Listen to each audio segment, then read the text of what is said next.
إن الحمد لله نحمده ونستعينه ونستغفره ونعوذ بالله من شرور أنفسنا وسيئات أعمالنا من يهديه الله فلا مضل له ومن يضلل فلا هادي له وأشهد أن لا إله إلا الله وحده لا شريك له وأشهد أن محمدا عبده ورسوله صلى الله اللهم عليه صل وسلم وبارك ونعم على سيدنا وإمامنا وقدوتنا محمد وعلى آله وصحبه وسلم تسليما كثيرا أما بعد فالسلام عليكم ورحمة الله وبركاته. وسلم. Bienvenue dans ce nouvel épisode des lives, en tout cas de cette série qu'on consacre à la jurisprudence des questions actuelles. Oulah ilhamd, on a fini la semaine dernière, on n'a pas abordé tous les sujets, mais on a abordé les sujets les plus essentiels concernant la pureté rituelle, la purification.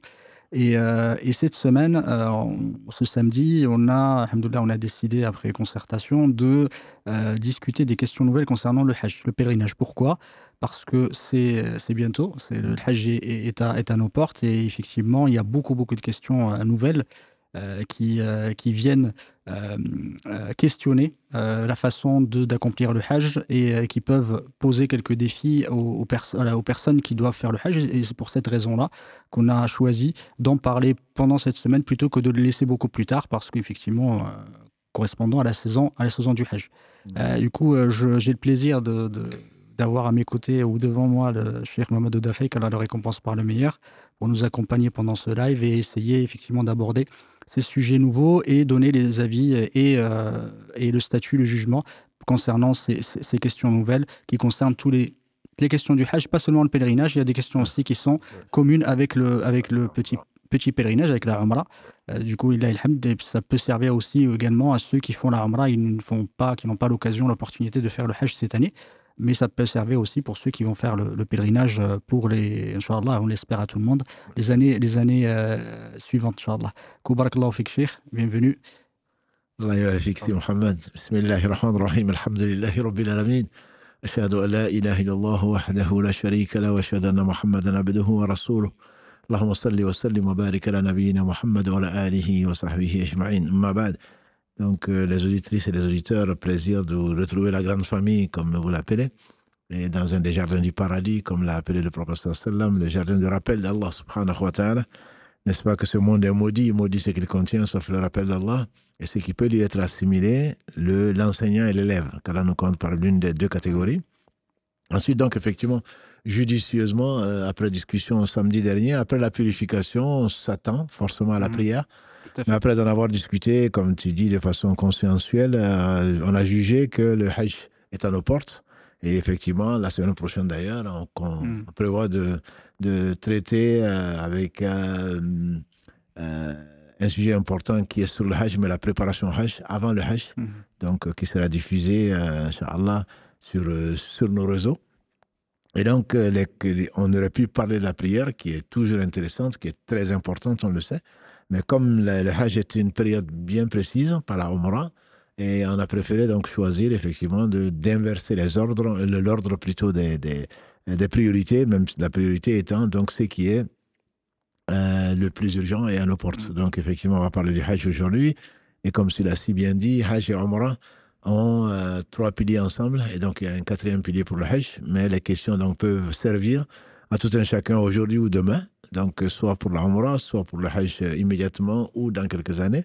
Et en même temps, donc pour la Umrah tout le temps. Donc, effectivement, ce sont des questions intéressantes et très importantes.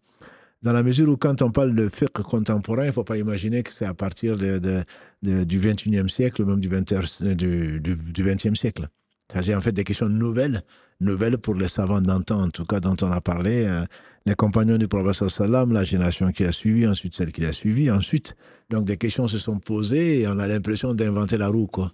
Quand on entend ça, ah oui, mais l'avion, et comment on va faire pour les miqat, et maintenant il y a les savants, et il y a ceci, et comment on va faire. Donc on se pose beaucoup de questions. En réalité, Allah nous a dispensé, par sa miséricorde, il nous a dispensé vraiment de poser trop de questions, en tout cas, de rechercher des solutions, puisque mieux que nous. Donc, y ont réfléchi, ça ne veut pas dire qu'on suit bêtement, simplement, ce sont avec des arguments, c'est ce qu'on discutait tout à l'heure hors micro, c'est que les opinions ne sont pas basées sur des passions ou des opinions comme ça. C'est que ce sont des avis qui sont vraiment basés soit sur le Coran, soit sur la Sunna, soit sur le consensus. Donc des compagnons du prophète sallam, et j'ai été étonné d'apprendre que même la pilule la pilule pas contraceptive, la pilule pour retarder les menstrues, ça ne fallait pas pilule. Mais il y avait des traitements, même du temps des compagnons du prophète sallallahu pour retarder donc les menstrues. Exactement. Pour aller, pour éviter ce que les femmes connaissent, donc d'être empêchées pendant le pèlerinage. C'est vrai que bon, le monde a probablement changé, mais il n'a pas aussi changé que ça. Ce sont des problématiques auxquelles donc Allah subhanahu wa ta'ala a voulu, par miséricorde, donc laisser plus savants que nous et plus pieux que nous pour pouvoir essayer de répondre. Donc effectivement, on découvre la richesse de l'islam, on découvre surtout la flexibilité, l'adaptativité de l'islam en tout lieu, en tout temps, et encore une fois, l'intelligence donc des hommes qu'Allah subhanahu wa ta'ala a choisi comme héritier des prophètes et donc pour conserver sa religion, lui qui n'a besoin de rien. Barakallahu fik, Allah te récompense par le meilleur pour cette belle introduction. Effectivement, on a dit que le pèlerinage, voilà, aujourd'hui on en parle par rapport à la saison en tout cas, qui s'y prête bien. Le pèlerinage fait partie des piliers de l'islam, c'est très très important que on puisse le connaître, on puisse connaître aussi ses règles et comment on doit l'appliquer avant d'y être confronté, en tout cas, ou d'être obligé de l'accomplir. Ça, c'est une question importante et c'est pour ça que je souhaitais qu'on parle en premier lieu d'une question qui potentiellement, ne parle pas beaucoup aux personnes qui vivent en France, mais plutôt des personnes qui vivent dans d'autres pays où les quotas sont très limités et du coup qui n'ont pas la possibilité d'y aller, même s'ils ont les moyens d'y aller. Effectivement, ils ont l'argent, ils ont aussi la santé, mais ils sont confrontés à la question de visa. Du coup, est-ce que le fait de ne pas avoir le visa, est-ce que ça annule, en tout cas, c'est une condition pour que ça devienne obligatoire pour moi, ou ce n'est pas une condition d'obligation? Ça veut dire que, à l'instar de Zad ou Rahila des ulama, effectivement, à l'instar de fait d'avoir la subsistance pour y aller, c'est-à-dire les moyens financiers d'y aller, est-ce que c'est la même chose, effectivement, par rapport à la question de visa ou de permis pour pouvoir y aller? Et du coup, ça me dispense de l'obligation d'aller au Hajj. Très bonne question et je pense effectivement préliminaire et je faisais partie de ceux qui pensaient du mal de ceux qui ont mis des quotas, etc. Et puis en réalité, quand on a vu la grosse épreuve des milliers de morts à Mina, donc quand il y a eu des gens qui sont bousculés, etc., tout a des limites. Allah subhanahu wa ta'ala est parfait et sans limite. Et donc, je trouve d'ailleurs très intelligent cette histoire de quotas, même si c'est pas compréhensible pour beaucoup d'entre nous. On veut aller, on ne pense qu'à nous. On ne pense pas aux autres. Il faut savoir que la Kaaba est un point sur la terre et que l'espace sacré autour de la Mecque est limité. Et donc, si, comme on le sait, il y a des millions, au moins 2-3 millions qui vont se retrouver au même endroit le même jour, comment est-ce qu'on peut permettre autant avant les gens allaient à pied, ils allaient à dos de monture, etc. Bon, c'était jamais plein pour que les gens y aillent. Mais aujourd'hui, avec les avions, avec la facilité, on ne peut pas imaginer que de laisser tout le monde venir. Et ça, effectivement, ce sont des choses qui effleurent, que les savants ils ont traité, et également les autorités, forcément. Donc c'est pour cela qu'il y a des quotas. La justice, l'injustice, l'équité des quotas, c'est pas notre problème. Mais il faut absolument qu'il y ait des quotas. Ensuite, donc, est-ce que c'est obligatoire? Moi, je me dirais, il y a deux avis. C'est sûr que Allah subhanahu wa ta'ala a envoyé Mohammed sallallahu alayhi wa sallam pour parfaire la religion et parfaire ses bienfaits sur nous. Et donc, il a facilité les choses. Donc, si celui qui a les moyens, mais est empêché d'y aller, n'est pas dans une position de péché.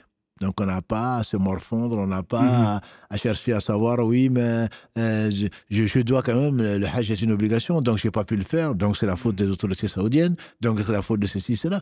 Bon, chacun, qu'Allah nous fasse miséricorde, chacun sera jugé en fonction de ce qui lui a été donné et de ses responsabilités. Et je n'aimerais pas être à leur place. Je le dis très franchement, je n'aimerais pas être à leur place. Quand on voit les milliards qui ont été dépensés pour les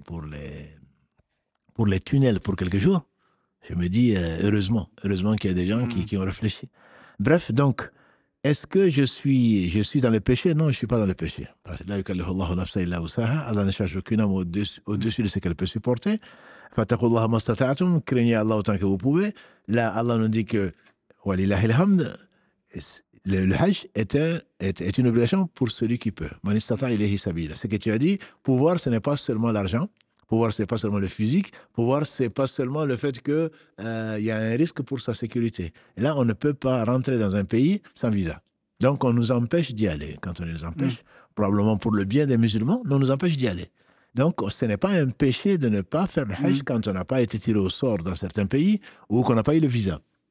Par contre, il y a deux avis, de savoir, puisque ce n'est pas un péché, donc je suis dispensé de faire le Hajj. Ça, c'est un avis, et alhamdulillah, de savants qui se tient. Et il y a un autre avis, c'est que je n'ai pas de péché, mais puisque si j'avais les moyens d'y aller, j'ai été empêché d'y aller, mais je me dois de prévoir dans mon héritage, voilà, quand ce sera possible, que quelqu'un aille faire ça à ma place. Bien que je n'ai pas de péché. Et ça, je trouve que c'est très intelligent, entre guillemets, c'est une opinion qui se défend. Donc, il y a les deux avis.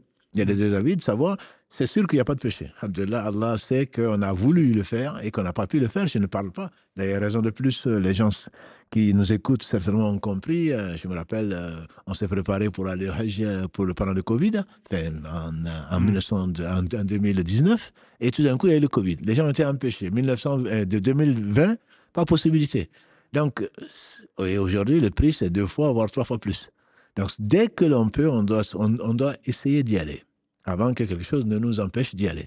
Mais une fois qu'on a eu les moyens d'y aller, on a été empêché, soit par une maladie, une épidémie ou par un manque de visa, on n'est pas dans le péché, ça déjà c'est rassurant. Donc j'aimerais que chacun d'entre nous, tous ceux qui écoutent, voilà, ne se mettent pas dans cette position de culpabilité vis-à-vis. Voilà. Ça, je pense que c'est important parce qu'en se disant, oui, mais pourquoi, si je savais, non, ça ne sert à rien, premièrement, c'est contraire à l'esprit de l'islam.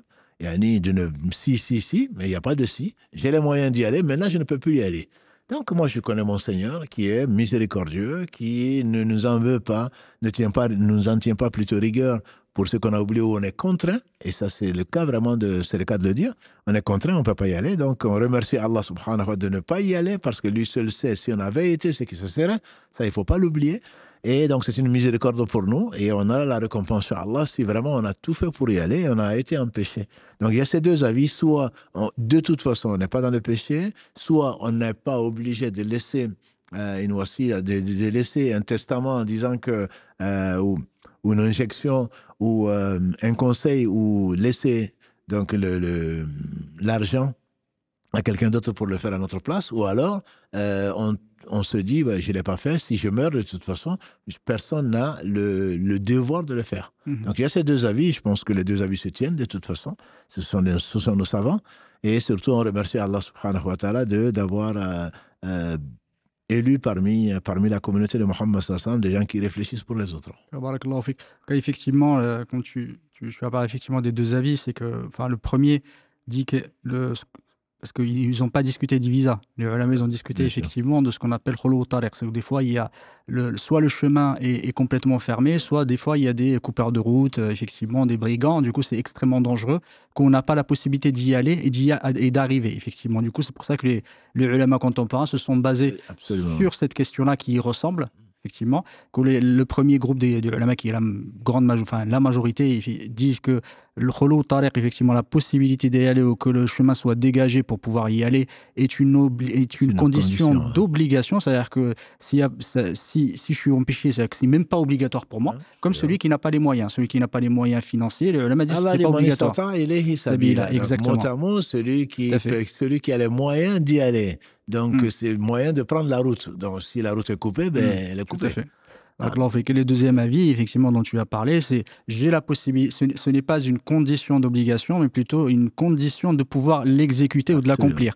Du coup, je peux y aller, effectivement, parce que j'ai les moyens d'y aller, mais je suis empêché à un moment d'y arriver par quelque chose, effectivement, qu'on ne peut pas enlever. D'ailleurs, les ulama, pourquoi le deuxième avis est plutôt intéressant. Pourquoi ? Parce que le fait de ne pas pouvoir y aller, ce n'est pas non plus quelque chose qui peut être constant. C'est-à-dire qu'à un moment, définitif, ça peut effectivement se résoudre comme celui qui est malade. Effectivement, qui est malade, il ne va pas demander, sachant, c'est la deuxième question d'ailleurs que je voulais te poser, juste après, c'est la question du statut de la maladie. Parce que la maladie, effectivement, il y a deux statuts. Celui qui est complètement malade, effectivement, qui ne peut pas y aller. C'est une maladie chronique Autant, qui ne peut pas se rétablir. Et celui qui est malade, juste comme tu as parlé tout à l'heure, qui a une grippe et une grosse maladie, il a les moyens d'y aller, mais il est tombé malade. Ça ne veut pas dire que ce n'est pas obligatoire pour lui. En revanche, pour l'autre aussi, c'est obligatoire, effectivement, mais ce n'est pas les mêmes questions. Ça n'implique pas les mêmes choses. Du coup, c'est ça, en fait, dont je voulais arriver. C'est les questions de ceux qui sont malades plutôt avec des maladies chroniques aujourd'hui, qui ne peuvent pas y aller. Quel est le statut?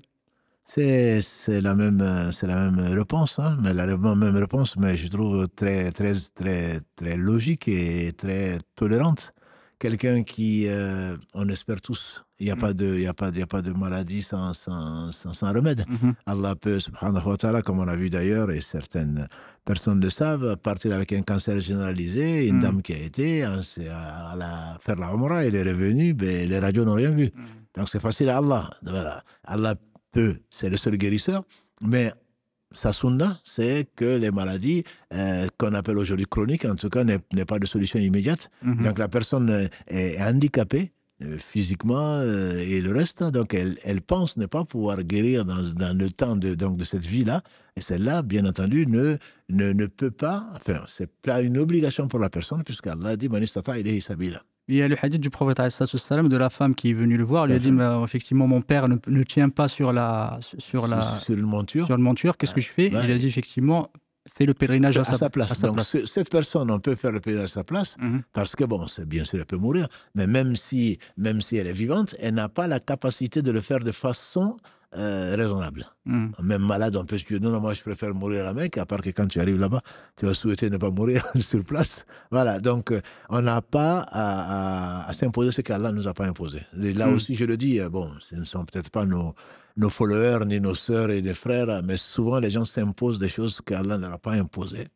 Comme celui qui jeûne alors qu'il a 36 maladies, ce serait presque du suicide, quoi. Voilà, donc Allah a facilité les choses et Allah aime, comme l'a dit le prophète sallam à Omar ibn Khattab à propos d'autre chose, Allah aime que l'on profite de ces facilités comme il aime que l'on soit strict quand il impose. Donc celui-là, il doit déléguer quelqu'un pour aller le faire à sa place, et c'est conforme effectivement à la charia, conforme à la sunna du prophète sallallahu alayhi wa sallam. Là, effectivement, c'est la différence entre les deux, c'est que celui effectivement qui est empêché par le visa, il a la capacité d'y aller, il ne peut pas déléguer, effectivement, parce que c'est quelque chose qui peut être levé. Il n'a pas le visa cette année, il peut l'avoir l'année d'après, etc. Même si on a effectivement, ce n'est pas obligatoire pour lui d'y aller, parce que, de toute façon, il ne peut pas, mais il ne peut pas déléguer.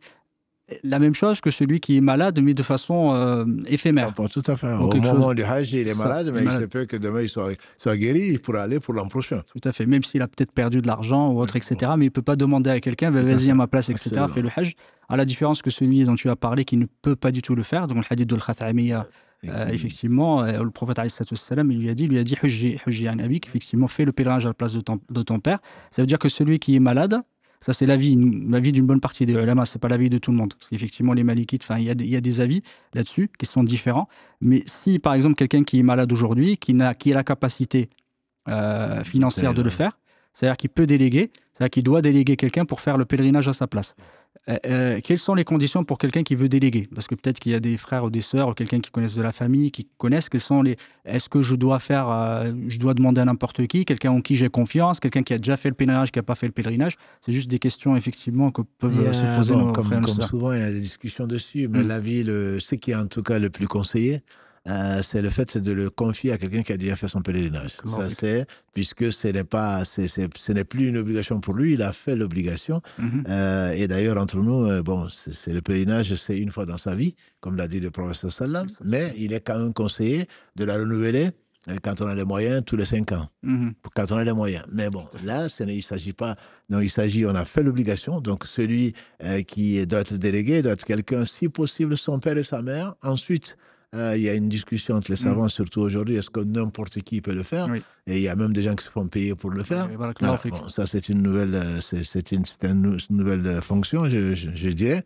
Non, mais se faire payer pour aller bientôt, d'ailleurs, on l'a vu, hein, il y a des affiches pour ceux à qui il manque beaucoup de prières. Voilà, des affiches pour 5 prières, ce sera tel prix. Et si c'est pour 10 ans, ce sera tel autre prix. Non, mais bon, on ne sait pas dans quelle vie on est, hein, dans quel monde on vit. Toujours est-il que bon, se faire payer pour ça, c'est vraiment pas l'esprit d'Islam. Mais en tout cas, il est conseillé à la personne, on ne peut pas dire que son pèlerinage n'est pas valable, mais il est fortement conseillé à la personne qui se substitue à une autre, de elle-même de l'avoir fait, puisque pour elle, c'est une obligation. Pour la personne, comme on a dit, même handicapée, ce n'est plus une obligation entre guillemets, si elle a les moyens, si elle ne trouve personne. Alors que là, elle trouve quelqu'un, donc c'est une obligation moindre, je dirais. Donc par rapport à celui donc, qui peut le faire, et il est fortement conseillé de le faire faire par quelqu'un qui a déjà fait son pèlerinage. En tout cas, c'est là la nuance entre une condition d'obligation et une condition d'accomplissement, de pouvoir l'accomplir. Celui qui est effectivement handicapé, malade, c'est obligatoire pour lui de le faire. Ça reste obligatoire de le faire, mais il est dans la capacité de le faire. Du coup, il faut qu'il cherche quelqu'un, effectivement, le déléguer. Ça veut dire que quelqu'un qui est décédé, qui avait la capacité pendant son vivant de faire le pèlerinage et qui ne l'a pas fait, soit par négligence ou par exemple il n'a pas eu effectivement le temps de le faire, ou si on choisit, ça dépend effectivement des avis qu'on choisit et dont tu as parlé tout à l'heure par rapport au visa, il n'a pas eu le visa, est-ce que c'est une obligation pour lui ou pas? Par rapport à sa famille, parce qu'il y en a qui posent la question, est-ce qu'on sort de l'argent pour pouvoir faire le pèlerinage à sa place de son héritage avant de le diviser ou pas? Parce qu'il y en a beaucoup, effectivement, on ne se pose pas cette question-là. Est-ce que mon père, effectivement, a fait le pèlerinage ou il ne l'a pas fait? Est-ce qu'il était dans la capacité de le faire ou pas, etc. etc. Donc ça revient aux deux écoles. Hein. Je pense que chacun a ses arguments. Si la personne a les moyens de le faire, si elle ne le fait pas, c'est un péché. Si elle meurt sans avoir fait, c'est un péché. Si elle n'a pas eu le visa, c'est autre chose. Comme on l'a vu tout à l'heure, ce n'est pas... Mais la vie le plus sûr et le plus profitable pour lui, c'est de déléguer quelqu'un qui pourra le faire à sa place. Pour celui qui n'a pas pu le faire, pas pour celui qui l'a négligé. Pour celui qui a négligé, ce serait toujours mieux de le faire à sa place, mais est-ce qu'Allah l'agrée ou pas? Ça, c'est entre les mains de son Seigneur subhanahu wa ta'ala. Il a négligé de faire quelque chose de bien et il risque de le regretter de toute façon. En tout cas, qu'Allah te récompense par le meilleur. Du coup, on va passer effectivement à la question que tu as brièvement évoquée tout à l'heure, la question du miqat. Parce qu'il y en a beaucoup qui se posent la question, ils sont dans l'avion, j'attends Jeddah pour faire le ihram ou pas. Et des fois, il y en a qui confondent le fait de mettre les habits du ihram avec ce qu'on appelle vraiment véritablement l'ihram. Si tu peux juste nous expliquer, parce que pourquoi on parle de Jeddah, parce que beaucoup de pèlerins, je pense que c'est, je ne sais même pas s'il y a des exceptions, tout le monde arrive effectivement à l'aéroport de Jeddah, ceux qui vont faire le pèlerinage, sauf ceux qui sont passés par Médine des fois. Voilà, c'est ça, ceux qui passent par Médine, souvent pas mal de pèlerins d'Afrique préfèrent commencer par Médine. Tout à fait. Bon, peut-être pour s'acclimater et en même temps, il y aura moins de monde avant d'arriver. Mais effectivement, beaucoup passent par Jeddah. Effectivement, ce qu'il faut savoir, c'est que c'est pas l'habit ne fait pas l'imam, l'habit ne fait pas le pèlerin non plus. C'est pas parce qu'aujourd'hui je m'habille, j'ai oublié d'ailleurs de porter mon ihram. Là, c'est pas parce que je m'habille aujourd'hui que je suis pèlerin. Voilà, avant toute chose, donc c'est l'intention de l'être et donc qui se concrétise par la prononciation donc, de la talbiya, la baïk Allahumma. Voilà, donc c'est le fait donc, de passer un miqat, c'est une obligation de faire. Donc l'ihram, c'est l'intention avant toute chose. Et on doit, pour les femmes, alhamdoulilah, c'est plus simple, tout ce qui est interdit, ce n'est spécifiquement interdit, donc c'est cacher le visage, donc le visage et les mains avec des gants. Donc à part ça, elle s'habille normalement. Donc, quant aux hommes, c'est autre chose, mais on peut et on doit s'habiller avant d'arriver au miqat. Pour les hommes en particulier, ce qui est connu. Donc c'est pas de chemise, pas de pantalon, donc pas de chaussures fermées, etc. On ne va pas rentrer dans le détail technique. Il y a des lives, Inch'Allah, qui sont prévus pour ça. Mais on peut donc et on doit s'habiller avant d'arriver au miqat. Et comme c'est dans l'avion, on sait pour Jeddah, pour l'avoir, toi et moi, et d'autres certainement vécu ça, une demi-heure avant d'arriver au miqat, il y a le commandant de bord qui dit qu'on va arriver au miqat. Maintenant, certains disent non, c'est pas possible. Moi, je vais le faire par terre, ça se ne dit nulle part. Donc, je vais attendre d'arriver quelque part. Et même si je suis à bateau, c'est pas pratique. Mais à bateau, on fait beaucoup de choses. Hein. Voilà. Et dans l'avion également, on fait beaucoup de choses, mais c'est pas pratique non plus de manger. Mais pourtant, on mange dans l'avion, on dort dans l'avion. Voilà. Donc ça, ce sont des choses qui sont nécessaires. Donc on peut soit s'habiller avant et monter dans l'avion avec son habit, mais on ne prononce donc la talbiya que au miqat, Ou on peut aussi, si on veut faire la queue dans les toilettes de l'avion, changer, parce qu'il faut rappeler que les hommes n'ont pas le droit de porter quoi que ce soit de cousu. Donc, en particulier les dessous. Donc, les sous-vêtements qu'il faut enlever, qu'il faut ne pas porter. Et donc, c'est avec Omar ibn Khattab, quand les gens lui ont posé des questions de savoir, nous on vient, Allah a voulu ouvrir le monde à l'islam, et donc on vient des régions qui ne sont pas comprises parmi celles que le prophète sallam a fixé le miqat. Il dit, vous considérez le niveau ou la hauteur de ces endroits-là, et donc au niveau, Jeddah fait partie donc du haram, entre guillemets, ça fait partie des endroits, des points d'entrée dans le haram plutôt. Et donc, au niveau dans l'air, dans l'avion, on doit faire la talbiya donc à ce niveau-là et puis pas attendre d'être déjà dans cette partie donc qu'un pèlerin, je ne parle pas d'un voyageur quelconque, mais qu'un pèlerin ne doit franchir que dans un état donc d'ihram. Barakallahu fik, en tout cas, jazakallahu khairan. Pourquoi on en parle? Parce qu'il y a des avis effectivement qui existent qui disent que Jeddah est un miqat.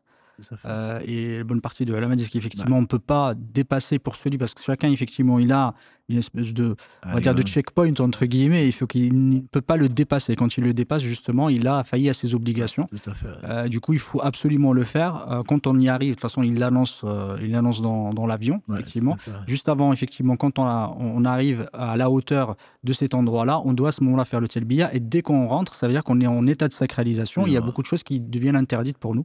C'est ça qu'effectivement, on l'appelle l'état de ihram, parce que ça vient de haram, ça vient de sacré, ça vient d'interdit. Du coup, quand on va parler effectivement de l'état de sacralisation, il y a beaucoup de questions. Quand tu as parlé tout à l'heure de l'aspect cousu, tu vas pouvoir nous en parler. C'est pas ce qui est cousu, grosso modo, dont on parle les ulama, c'est ce qui a été façonné ou taillé en fait à un membre. Et du coup, parmi les questions, et que j'ai déjà vu, c'est ceux qui aujourd'hui façonnent, en tout cas, ou taillent des espèces de jupes.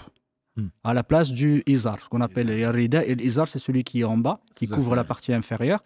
Et des fois, ils font effectivement, et les ulama, ils ont divergé là-dessus, est-ce que c'est permis ou c'est pas permis? Moi, je l'ai vu aussi pour les enfants, parce qu'il y en a beaucoup, parce que les enfants, c'est compliqué, du coup, ils leur achètent ça. C'est sûr. Voilà. Du coup, quel est le statut par rapport effectivement à ceux qui mettent ces espèces de jupes avec soit un élastique, soit effectivement avec des clips, etc., qui se ferment et qui deviennent comme une jupe?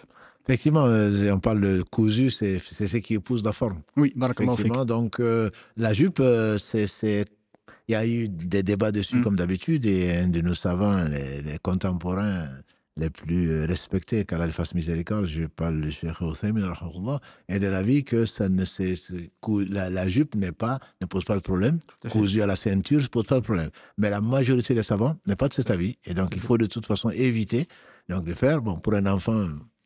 Effectivement, sans jupe, je ne sais pas comment il va faire, mais pour en tout cas un adulte pour qui donc la Umrah ou le Hajj compte, il faudrait l'éviter dans la mesure où le prophète sallam donc a interdit ceux qui embrassent soit du haut comme en bas, donc ceux qui embrassent des formes. Et là, donc cette jupe entre guillemets n'est pas synonyme de izar. Et donc, d'un point de vue linguistique, d'un point de vue même pratique, même du temps du prophète sallam, ça existait. Ça existait, ces choses-là, même si nous, on ne les imagine pas aujourd'hui. Ça existait et il n'a pas parlé de cela, il a parlé de l'izar. Bon, donc, cette jupe a un autre nom. Et ce n'est pas ce qu'il a recommandé.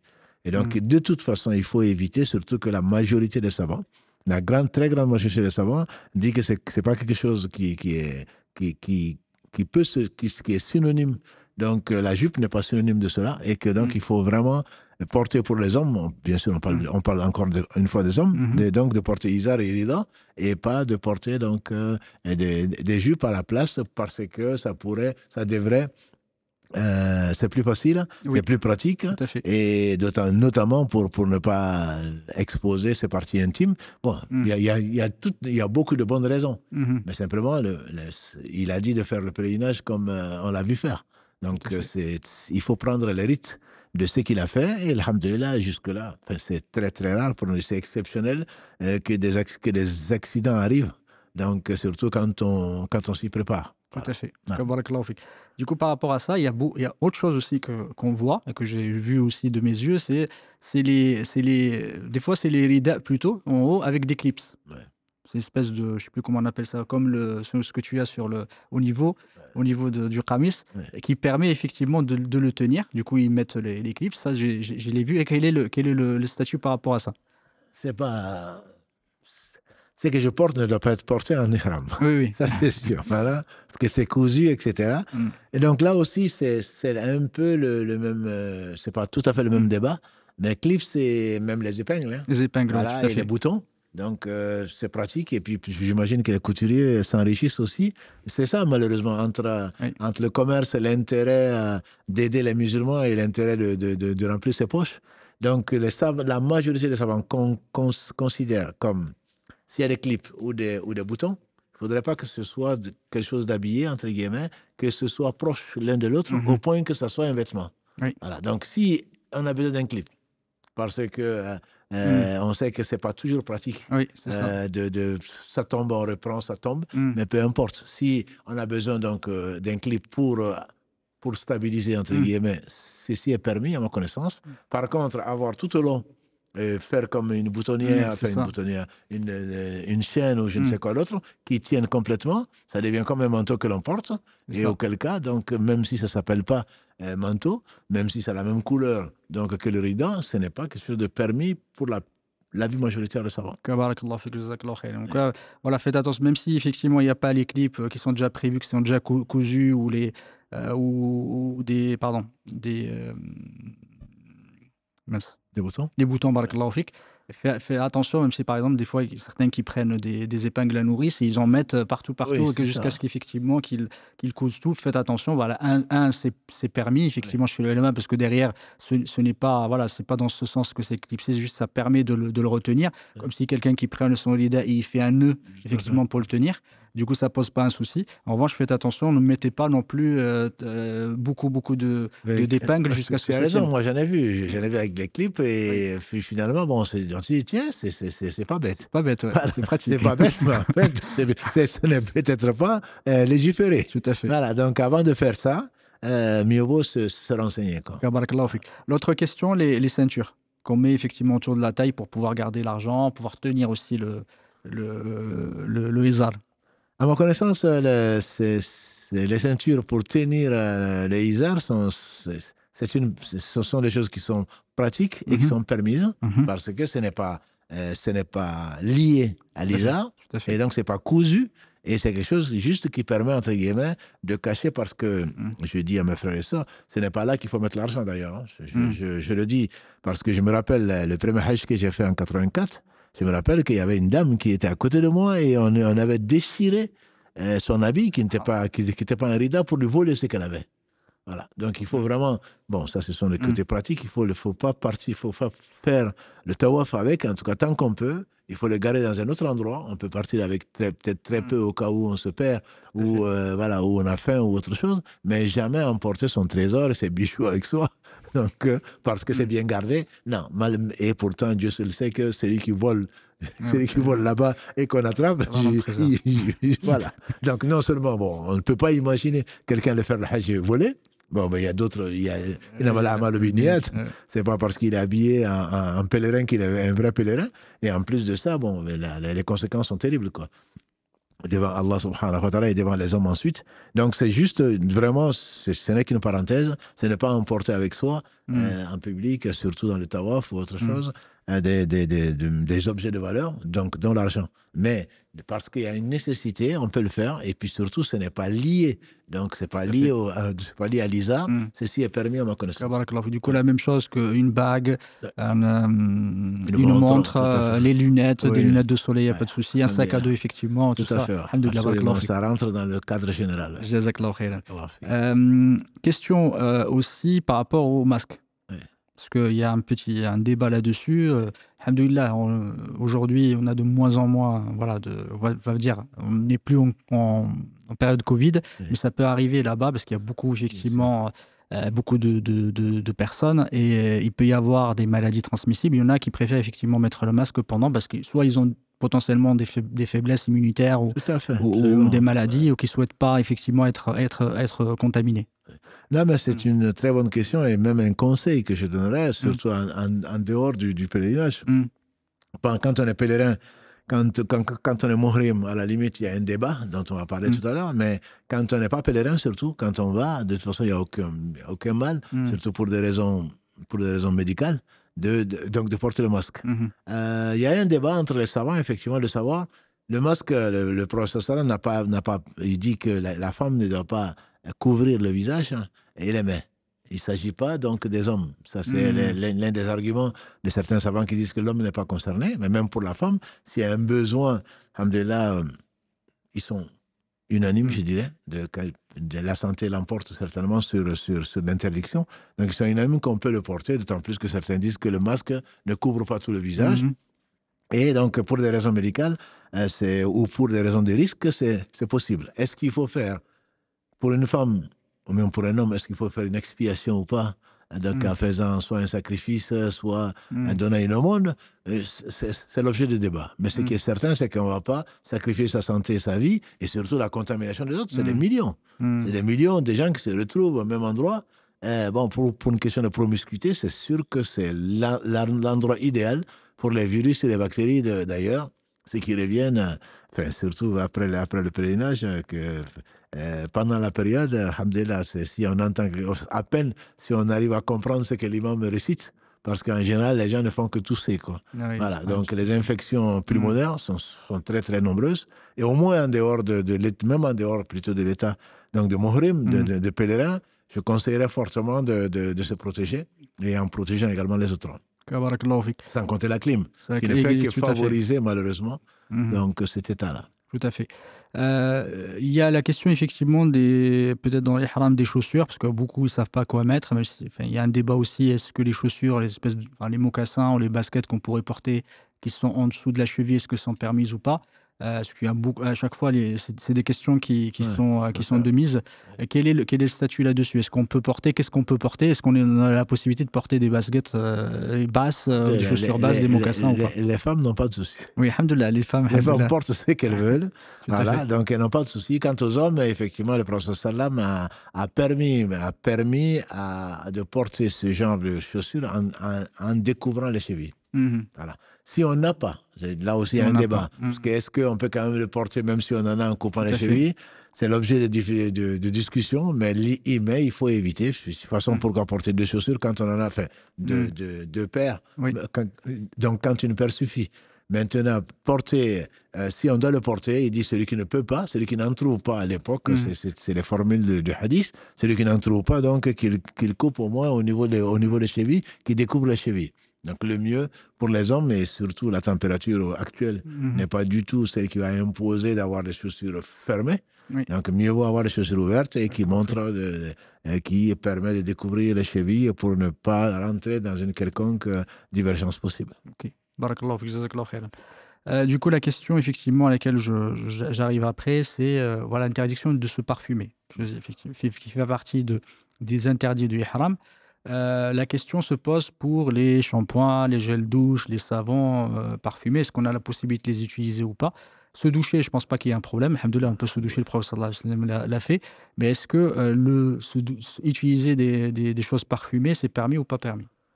Les choses parfumées, quand on parle de parfumé, c'est des choses qui ont... Le parfum est interdit aux hommes comme aux femmes en état d'ihram. Ça, c'est interdit. Après, maintenant, les choses parfumées, le savon ou autre, il y a divergence dessus. Certains disent que c'est juste pour sentir bon, que c'est pas fait pour parfumer. C'est-à-dire qu'une fois que je me suis lavé avec un savon dont je ne vais pas citer le nom, pour ne pas faire de publicité, il reste pas grand-chose d'odeur. Voilà, que c'est juste pour se sentir bien et ça sent pas mauvais. Voilà, certains savants disent qu'il n'y a pas de mal dessus. Mais ce qui est certain, pour rassurer nos pèlerins et les futurs pèlerins, c'est que la quasi-unanimité des savants disent que quand c'est par oubli, je parle de savon, etc., pour se laver, quand c'est par oubli, dès qu'on s'en rend compte, on arrête. Et on n'a pas donc à faire d'expiation ou quoi que ce soit. Maintenant, se parfumer, se parfumer n'est pas permis. Donc, on a dit, tant pour la femme que pour l'homme, donc, qui sont en état d'ihram. Parfumer on peut se parfumer le corps avant de porter l'habit d'ihram. Mais on n'a pas à parfumer les habits. Ça c'est important. Parce qu'on peut prendre le hadith d'Aïcha Kalalagré. J'ai mis le parfum sur le corps du prophète et ensuite il a porté l'ihram. Donc on peut dire, mais finalement, où est la différence? Donc ce qui est destiné à parfumer n'est pas permis. Ils vont jusqu'à la pierre noire. Hein. Voilà. Donc on n'a pas à toucher au parfum qui est destiné à parfumer. Voilà. Par contre, que l'on touche inintentionnellement ou qu'on se parfume avant de mettre l'ihram, mais pas sur l'ihram, ceci, à ma connaissance, est permis. En tout cas, par rapport au statut des shampoings, etc., c'est qu'il vaut mieux l'éviter. Parce qu'il y a une divergence entre les ulama là-dessus. Et alhamdoulilah, maintenant, dans les pharmacies, les parapharmacies, les magasins, il y a des choses sans parfum qui existent. Et même, je me rappelle, dans l'avion, ils distribuaient, sans citer on l'a cité, à l'intérieur, il y avait un shampoing sans parfum. Ouais. Effectivement, même à l'intérieur. Ils font attention et c'est très bien. Du coup, il vaut mieux éviter les déodorants, etc. Il ne faut pas en mettre. Effectivement, c'est un moment où on ne doit pas être en état de confort. Il ne faut pas effectivement c'est un endroit où on doit être à un état naturel. Tu fais bien de le dire parce qu'on a l'impression que on aura tout le temps, Inch'Allah, si Allah nous prête vie et nous enlève nos péchés, on aura tout le temps de se parfumer, de porter ses beaux habits, etc. C'est pas un confort, effectivement, surtout, alhamdulillah, Allah nous fait vivre une expérience, surtout à Muzdalifa et à Mina, où vraiment il y a très, très, très peu de confort. Et c'est très bien pour les Européens ou pour ceux qui vivent en Europe qui ont oublié qu'il y a des gens qui n'ont pas de lit, etc., etc. Donc les conditions sont drastiques, c'est des conditions qui sont hostiles, même s'il y a pire, il y a bien pire. Mais donc il faut effectivement ne pas penser, même malheureusement, il y a des hôtels à 5 étoiles et je ne sais quoi d'autre, on oublie presque qu'on est à la Mecque, on oublie presque qu'on est venu pour le Hajj ou pour la Umrah. Et ça, personnellement, si je pouvais utiliser autre chose, je l'aurais fait. Mais bon, c'est un confort et c'est l'une des raisons d'ailleurs entre la clim et l'extérieur, qui changement différence de température qui est énorme, quoi. Donc il faut effectivement, on part pas comme nos grands-parents qui ont été à dos de cheval ou à pied, mais on part quand même c'est une vraie aventure, quoi. On part, même si on connaît le lieu, on ne part pas vraiment pour du tourisme. On part parce que on est convaincu que c'est pour Allah qu'on le fait, pour soi-même, et on espère au retour avoir moins de péchés, pour ne pas dire avoir des revenus sans péché. Les crèmes, c'est pareil. Même si effectivement il y a une divergence sur les crèmes et les... Voilà, sans rentrer dans les détails, les crèmes sont pareilles. Ce qui a permis l'avis majoritaire, c'est qu'on peut faire les crèmes, surtout les femmes qui s'occupent beaucoup d'elles-mêmes et les peaux sèches, etc. On peut les mettre sans parfum. Encore une fois, avec parfum, c'est interdit. Là, il n'y a pas de divergence. Et bon, comme tu dis, et tu le sais mieux que moi, c'est les Chafaïtes, on peut tout faire sauf les crèmes, sauf le visage et la barbe. Ça, c'est pour les hommes. La tête et voilà. Mais bon, c'est le reste, les crèmes en général, on peut dire qu'il n'y a pas de souci. Tout à fait. En tout cas, barakallahu fik, et surtout quand il y a une raison médicale derrière. Là, ils sont unanimes. Voilà, exactement, barakallahu fik, quand il y a du soleil, il y a des crèmes solaires, effectivement, surtout parfois quand on marche sous le soleil, sous 50 degrés, c'est très difficile. Et surtout, il y en a beaucoup qui mettent parfois de la vaseline ou de la crème parce que des risques de frottement. Tout à fait, surtout pour les hommes. Pour une fois, les hommes s'occupent d'eux-mêmes. Exactement. Pour de bonnes raisons, parce qu'on peut avoir pas mal de plaies, quoi. Tout à fait. C'est surtout en marchant comme ça, entre Muzdalifa, Arafat et Mina le premier jour. C'est quelque chose qui peut être éprouvant. Autant pour la Umrah, c'est quelques heures. Autant pour le Hajj, c'est quelques jours. Donc, on peut avoir quelques incomodités. Tout à barakallahu fik. On va passer, alhamdoulilah, au tawaf, sauf si effectivement il y a sur les sujets sur lesquels tu veux rebondir. Sur le tawaf, il y a beaucoup de choses qu'on voit quand on est là-bas. C'est parfois il y a un guide qui fait des invocations, qui fait l'atal, etc. Et les gens derrière qui répètent à haute voix. Beaucoup on les voit effectivement. Est-ce qu'on a la possibilité, est-ce que c'est permis de le faire ou pas, ou est-ce qu'on doit, chacun fait dans son coin, faire son... On verra samedi prochain, Inch'Allah. Il faut surtout avoir beaucoup de patience. Oui, tout à fait. On voit et les gens répètent et les gens les regardent et ça indispose tout le monde et ils continuent quand même. Ils ont appris comme ça et je crains qu'ils prennent des péchés parce que même même dans la prière, Allah dit Wala tajhar bi salatika wala tukhafit biha wabtaghi bayna dhalika sabila. En invoquant Allah même seul dans la prière, il te dit de ne pas trop élever la voix. Et le prophète sallam a conseillé aux gens qui, chaque fois qu'ils montent, et ça c'est une sunna, ou qu'on descend, de dire Allahu Akbar quand on est en état donc d'ihram. Tout ceci, il dit celui que vous invoquez est proche. C'est pas un sourd, donc il faut baisser la voix, ça c'est même en dehors de la prière. Alors que le tawaf, on appelle tawaf, donc le tour de la Kaaba, le tawaf est une adoration, c'est comme la prière. Et donc on doit invoquer Allah subhanahu wa ta'ala, l'évoquer à voix non audible, à voix basse et avec beaucoup d'humilité surtout. Alors que je doute beaucoup que ceux qui sont en train de répéter comme des perroquets comprennent même ce qu'ils disent. Oui, mais c'est ce qui est pire. Quand on invoque Allah, on doit invoquer Allah pour ce qu'on comprend, pour ce qu'on lui demande sincèrement. Mais là, on répète souvent. Et tout ce qui est, je conseille à toutes mes sœurs, à tous mes frères qui vont faire cette belle expérience, de se contenter de purifier le cœur.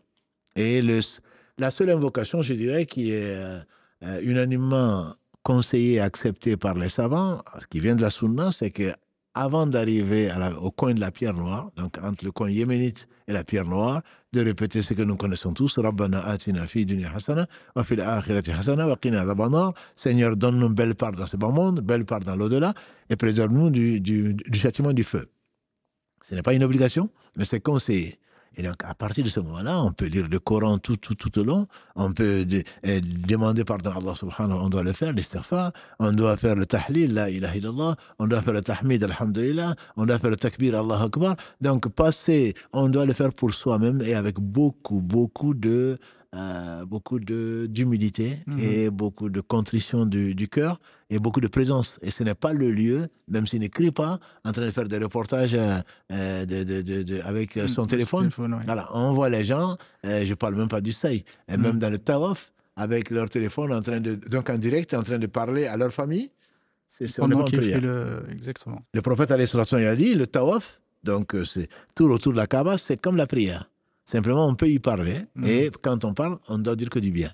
Donc, ce n'est pas le moment d'exposer. Voilà, ils sont avec madame, 70 ans, 80, et ils sont là en train de montrer à leurs petits-enfants qu'ils sont en train de faire le tawaf. Et ils sont en train de causer. Non, ce n'est pas le moment. Ce n'est pas le moment. Je conseille à tout un chacun de prendre un portable aujourd'hui, au cas où on se perd, au cas où on en a besoin, mais de l'éteindre et de ne pas... C'est une adoration. C'est une adoration, et ce n'est pas le moment de se montrer au monde, même si c'est à sa famille seulement. C'est l'endroit le plus sacré, c'est la Kaaba. Plutôt, c'est le Haram, dans lequel il y a la Kaaba. On va prier, et je me rappelle des gens de qui je pensais du bien, en train donc de converser avec leur famille, avec des femmes, parfois qui ne sont même pas habillées, en pleine mosquée. Et oui. Tu as des voisins, même s'ils ne font pas exprès, des voisins dont les yeux vont tomber sur ta femme, sur ton fils, et sur ta fille, sur je ne sais quoi d'autre. C'est un manque d'intelligence et surtout un manque de respect vis-à-vis de ce lieu qui est le meilleur lieu sur la terre. Barakallahu fikum, effectivement, on n'y va pas pour du tourisme. Si on y va et que notre intention c'est de faire du tourisme, on craint pour la validité de notre pèlerinage.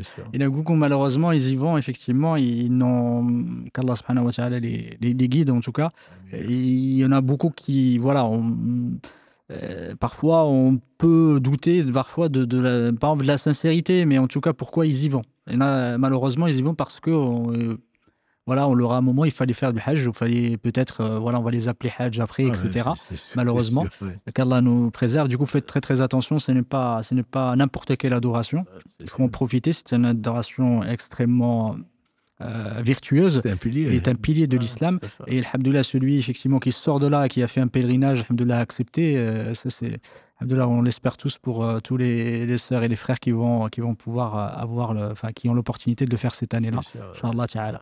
La question qui se pose aussi, qui a fait débat entre les savants, c'est est-ce que le Mas'a, est-ce que le Safa et le Marwa fait partie de la mosquée? Pourquoi? Parce que aujourd'hui, il se retrouve à l'intérieur, mais auparavant, c'était séparé, effectivement. Enfin, c'était deux endroits différents. Il y avait le masjid, effectivement, la mosquée, et ensuite, il y avait le Mas'a, Safa ou le Marwa qui était à côté. Aujourd'hui, avec l'expansion et la pression, effectivement, démographique, ça a été inclus. Du coup, les ulama, ils ont divergé. Est-ce que le fait de l'avoir inclus dans le bâtiment, en tout cas dans l'enceinte, est-ce que ça fait partie de la mosquée ou pas, qu'ils ont divergé? Et pourquoi je pose cette question, mais de façon très très précise? Parce que des fois, au troisième étage, ça peut arriver quand il y a beaucoup de monde. Il y a un endroit où on passe, en fait, il est juste au-dessus du Massa. Effectivement, juste au-dessus, ça fait le droit. Des fois, en fait, les gens, pas beaucoup, ils contournent, ils passent pour terminer effectivement le tawaf. Est-ce que leur tawaf est permis? Effectivement, est-ce que, pardon, le tawaf est valide ou pas? En étant passé par-dessus le Massa, parce que le Massa, c'est à la fois la terre, mais aussi et aussi l'espace, en tout cas, qui est au-dessus. Effectivement, c'est pour comprendre le Massa, c'est là où on fait le saï. Le saï est le troisième pilier de la Umrah et du Hajj. Pour ceux qui ne connaissent pas, qui utilisent des termes très précis et très techniques, c'est juste pour rappeler. Donc ça, c'est le saï, la course entre Safa et Marwa. Et effectivement, c'est la pression démographique, comme tu dis. Donc l'avis majoritaire des savants, c'est que ce sont deux choses qui sont différentes. C'est que le saï se fait entre Safa et Marwa et le tawaf se fait donc autour dans le haram. Donc les deux sont différents. Maintenant, si par nécessité, on passe au-dessus de l'un et l'autre parce qu'il n'y a pas de place, etc., le tawaf est valable. Le tawaf est valable, c'est pas comme si on rentre dans le Hijr Ismaïl. Ça, c'est autre chose. Le Hijr Ismaïl, c'est le demi-cercle qui est collé donc après la porte, le coin avant d'arriver au coin yéménite et même avant. Donc c'est le point, ça fait partie de la Kaaba. Quand on fait le tour, on ne doit pas rentrer donc dans le Hijra. On doit le contourner, alors que là, on n'a pas le choix. Et aller chercher, rentrer dans le Hijra, le tour ne compte pas. Les 7 tours donc, doivent être à l'extérieur, dans le haram, mais à l'extérieur de la Kaaba.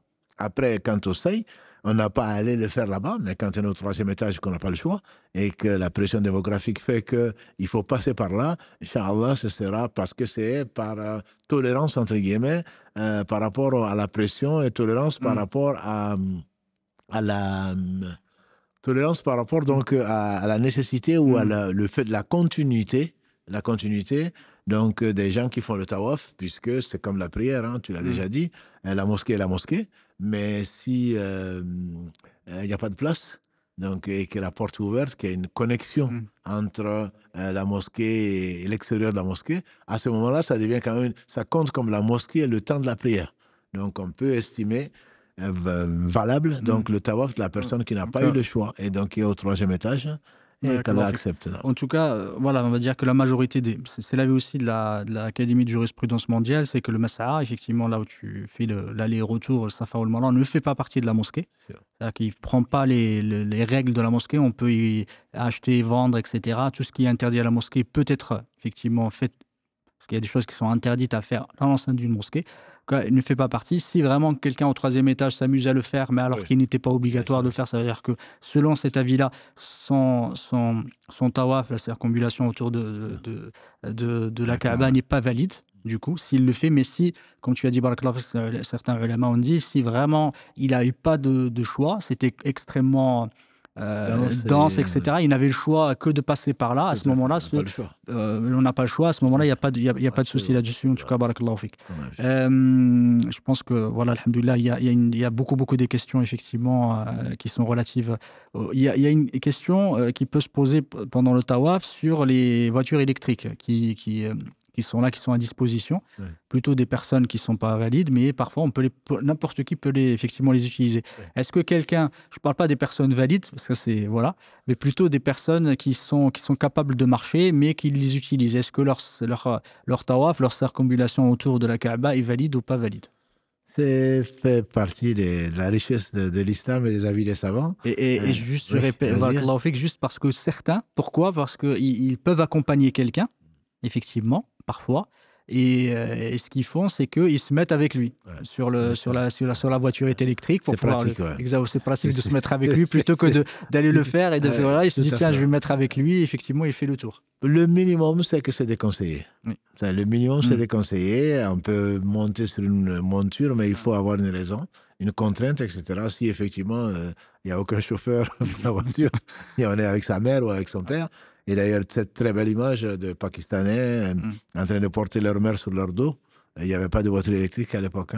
Et même encore aujourd'hui, en train de se charger de leur père ou de leur mère sur le dos. Je trouve ça très, très beau. Et donc, si on peut l'éviter, il faut l'éviter. Après, est-ce que c'est valable? L'avis que je connais, c'est que c'est valable. Mais ils ont perdu l'occasion Donc, d'obéir à Allah subhanahu wa ta'ala qui leur a donné la santé et tout le reste, et aller chercher un confort alors qu'on a la possibilité de le faire. Le minimum, c'est que ce soit quelque chose de reprouvé, pour ne pas dire quelque chose de très, de très reprouvé. Ok, barakallahu fik. Question effectivement par rapport à l'autre principal pilier effectivement du Hajj qui est la station à Arafat. Ça c'est effectivement le pilier du Hajj. Celui qui est raté effectivement à ce moment-là, son Hajj n'est pas valide, pas du tout valide selon la consensus des ulama, que le Hajj est à Arafat. Du coup, la question effectivement qui se pose parfois pour ceux qui partent parfois avant le Maghreb. Ça peut arriver effectivement. C'est pourquoi on parle à ce moment-là de questions nouvelles, parce qu'elles sont beaucoup introduites, ces questions-là, où elles sont des conséquences de la pression, on va dire, des manassiques et cette pression démographique qui nous impose des choses qui n'étaient pas connues avant, effectivement, parce qu'il n'y avait pas tellement de demandes, du coup on n'avait pas tellement de difficultés. Maintenant, il y a énormément de gens et parfois ça implique effectivement des questions. Ça implique de partir plus tôt, de laisser une partie, de délaisser des choses, etc. Et les ulama, du coup, sont amenés à en rediscuter. Que parfois, ce qui arrive, c'est que certains partent, effectivement, ils restent à Arafat, ils partent avant le coucher du soleil pour pouvoir aller à Muzdalifa parce qu'il y a énormément de demandes pour pouvoir y arriver. Il ne faut pas être en retard parce qu'on a certains même qui sont restés, qui n'arrivent même pas à aller à Muzdalifa tellement il y a de monde, qui se retrouvent effectivement à aller directement à Mina parce qu'ils sont complètement bloqués avec les bus, etc. Du coup, la question, ceux qui partent avant le Maghreb. Mais encore, bon, j'ouvre une parenthèse, c'est parce que, comme tu l'as dit, la pression est telle que parfois, pour avoir l'autorisation que le bus parte, Oui, c'est pas parce que la sunna, c'est de faire le Maghrib et l'Isha à Muzdalifa. tout à fait. Mais si le Isha arrive, que presque le Fajr arrive alors qu'on est encore là, bien sûr qu'on va prier le Maghrib et l'Isha. Oui, tout à fait. Voilà, C'était ma deuxième question juste après. C'était juste après. Excuse-moi. Donc, la sunna, c'est de rester à Arafat jusqu'au coucher du soleil. C'est ce que le prophète sallam a conseillé et c'est le meilleur jour pour les invocations. Et donc, il n'y a vraiment pas à se précipiter, à part qu'aujourd'hui, de toute façon, à moins que, parce que certains vont à pied, malgré tout. Pour le bus, il n'y a pas le choix, il y a des numéros, il y a des autorisations, on ne peut pas partir comme ça. Mais pour tous ceux qui sont à pied, ils se précipitent parfois pour aller trouver une place, comme tu as dit, ce n'est pas un endroit où chercher un confort. S'il y a un espace qui est restaurant probablement au jour du jugement dernier et qui est aussi proche du temps du prophète sallam qu'aujourd'hui, c'est bien Muzdalifa. Parce que où on n'a rien pour dormir, on n'a rien, même pas un petit matelas comme à Mina. Donc il faut, la sunna, c'est vraiment de rester jusqu'au coucher du soleil. Après, les savants ont pu diverger, notamment les Hanbali qui disent que si on part avant, il faut revenir. Tout à fait. Il faut revenir rester une partie de la nuit, donc à Arafat. Mais bon, j'espère que la plupart, que ce ne sont que des ignorants qui partent avant, mais malheureusement, l'ignorance a pris le dessus. Beaucoup de gens partent au pèlerinage voilà, sans connaître. Et ça, probablement, samedi prochain, on en parlera parce que on ne doit pas. C'est une obligation pour le pèlerin de savoir quels sont les manassiks, qu'est-ce qu'il faut faire, qu'est-ce qui annule le pèlerinage, qu'est-ce qui oblige à sacrifier, à compenser, etc., etc. Donc, il faut rester jusqu'au coucher du soleil. Et du coup, on enchaîne avec la question que tu viens d'évoquer tout à l'heure sur, est-ce qu'on fait qu'est-ce qu'on fait? Parce que des fois, on attend que le bus, effectivement, on ait l'autorisation de partir. Est-ce qu'on attend de faire l'Aïcha, effectivement, là-bas ou voilà, quel est le statut? Parce qu'il y en a beaucoup qui ratent, malheureusement, l'heure effectivement, de la prière parce qu'ils se disent, tiens, le professeur Hassan nous a demandé de le faire. Il manquerait plus que ça. Effectivement, tu es au pèlerinage, c'est là où tu rates la prière. C'est sûr. Là, c'est sûr que la sunna du prophète, c'est de faire le Dhuhr al-Asr. Donc, ensemble, et ensemble, donc pour pouvoir profiter justement de l'après-midi. Et ensuite de faire le Maghrib l'Aïcha, il l'a fait lui à Muzdalifa. Tout à fait. Voilà. Mais bien sûr, c'est à condition que l'on puisse le faire. Et si on est là, pour les Hanbalites par exemple, l'Aïcha va jusqu'au milieu de la nuit. Tout à fait. Voilà. Et pour les Malikis, ça va jusqu'au Fajr, un peu avant le Fajr. Mais dans tous les cas, si le bus est bloqué et qu'on ne peut pas y arriver Il faut faire, la priorité, c'est bien sûr de faire la prière à l'heure. On va abandonner, on va faire une chose obligatoire en délaissant une sunna. Oui. Et ça, bien entendu, c'est ce qui est conseillé à tout un chacun. Surtout pas rater la prière, c'est le meilleur acte, a dit le prophète sallam, qui plaît le plus à Allah, c'est la prière à l'heure. Donc que l'on soit à Arafat, ça a encore plus d'importance qu'ailleurs. Donc on fait la prière, et ben on arrive à Muzdalifa si on y arrive, et puis même si on y passe peu de temps, il faut y passer si on peut. Ben, si on ne peut pas, on va directement à Mina. Et selon les avis, alhamdulillah, le pèlerinage est valable. Et à Muzdalifa, quand on y arrive, effectivement, quel est le statut? Est-ce qu'on est obligé de rester jusqu'au au lever du soleil? Ou est-ce qu'on peut partir avant? À quel moment? Qu'est-ce qui est valable, le minimum par rapport à la station ou le fait d'être à Muzdalifa? À Muzdalifa, ce qui est, il est conseillé. La sunna, c'est de faire le Maghrib et l'Isha, là. De rester jusqu'à la moitié de la nuit. Et les personnes âgées et les personnes qui sont malades, le prophète sallam leur a permis, donc Allah a voulu que ces personnes quittent avant le Fajr pour aller donc à Mina. Mais les personnes qui sont potentes, qui n'ont pas à accompagner des personnes qui sont en dépendance, doivent rester, donc faire le Fajr à Muzdalifa et rester faire l'invocation à Mashar al-Haram, donc jusqu'à presque au lever du soleil, avant de ramasser bien sûr les 70 petits cailloux et pas de gros cailloux, fait descendre du petits cailloux à Muzdalifa et donc avant de partir donc pour les stèles, avant de partir à Mina. Et par rapport à la Jamra, effectivement, le fait de lancer ces cailloux-là, Al-Jamarat, la première Jamra, effectivement, de jour de l'Eid, à quel moment? Est-ce qu'on a la possibilité? Certains le font, par exemple, avant le Fajr. Ouais. Parce qu'effectivement, ils sont partis plus tôt. Parce qu'ils prennent effectivement les avis de certains, même s'ils sont. Alors, il y a la différence avec les personnes malades et voilà, qui ont la possibilité de le faire, mais ceux qui, effectivement, qui sont partis, alors que. Parce qu'ils ont pris un avis particulier, ils sont partis. Est-ce qu'ils ont l'autorisation d'aller faire Jamarat? Parce qu'il y en a beaucoup qui le font. Ils partent, même si des fois c'est fermé. Voilà. Oui, en effet, c'est fermé. Comme tu dis, le premier c'est fermé et on n'ouvre qu'avec l'adhan. C'est ça. Voilà, donc malgré cela, on dirait qu'il se débarrasse des rites. Quand le rite a été fait, c'est pour être respecté. Donc, si on ne le respecte pas, il se peut qu'elle n'accepte pas. On est encore en état en plus de muhrim. Donc, si on désobéit à Allah en désobéissant au prophète sallam, je ne sais pas ce qu'on attend, à part le titre de Hajj.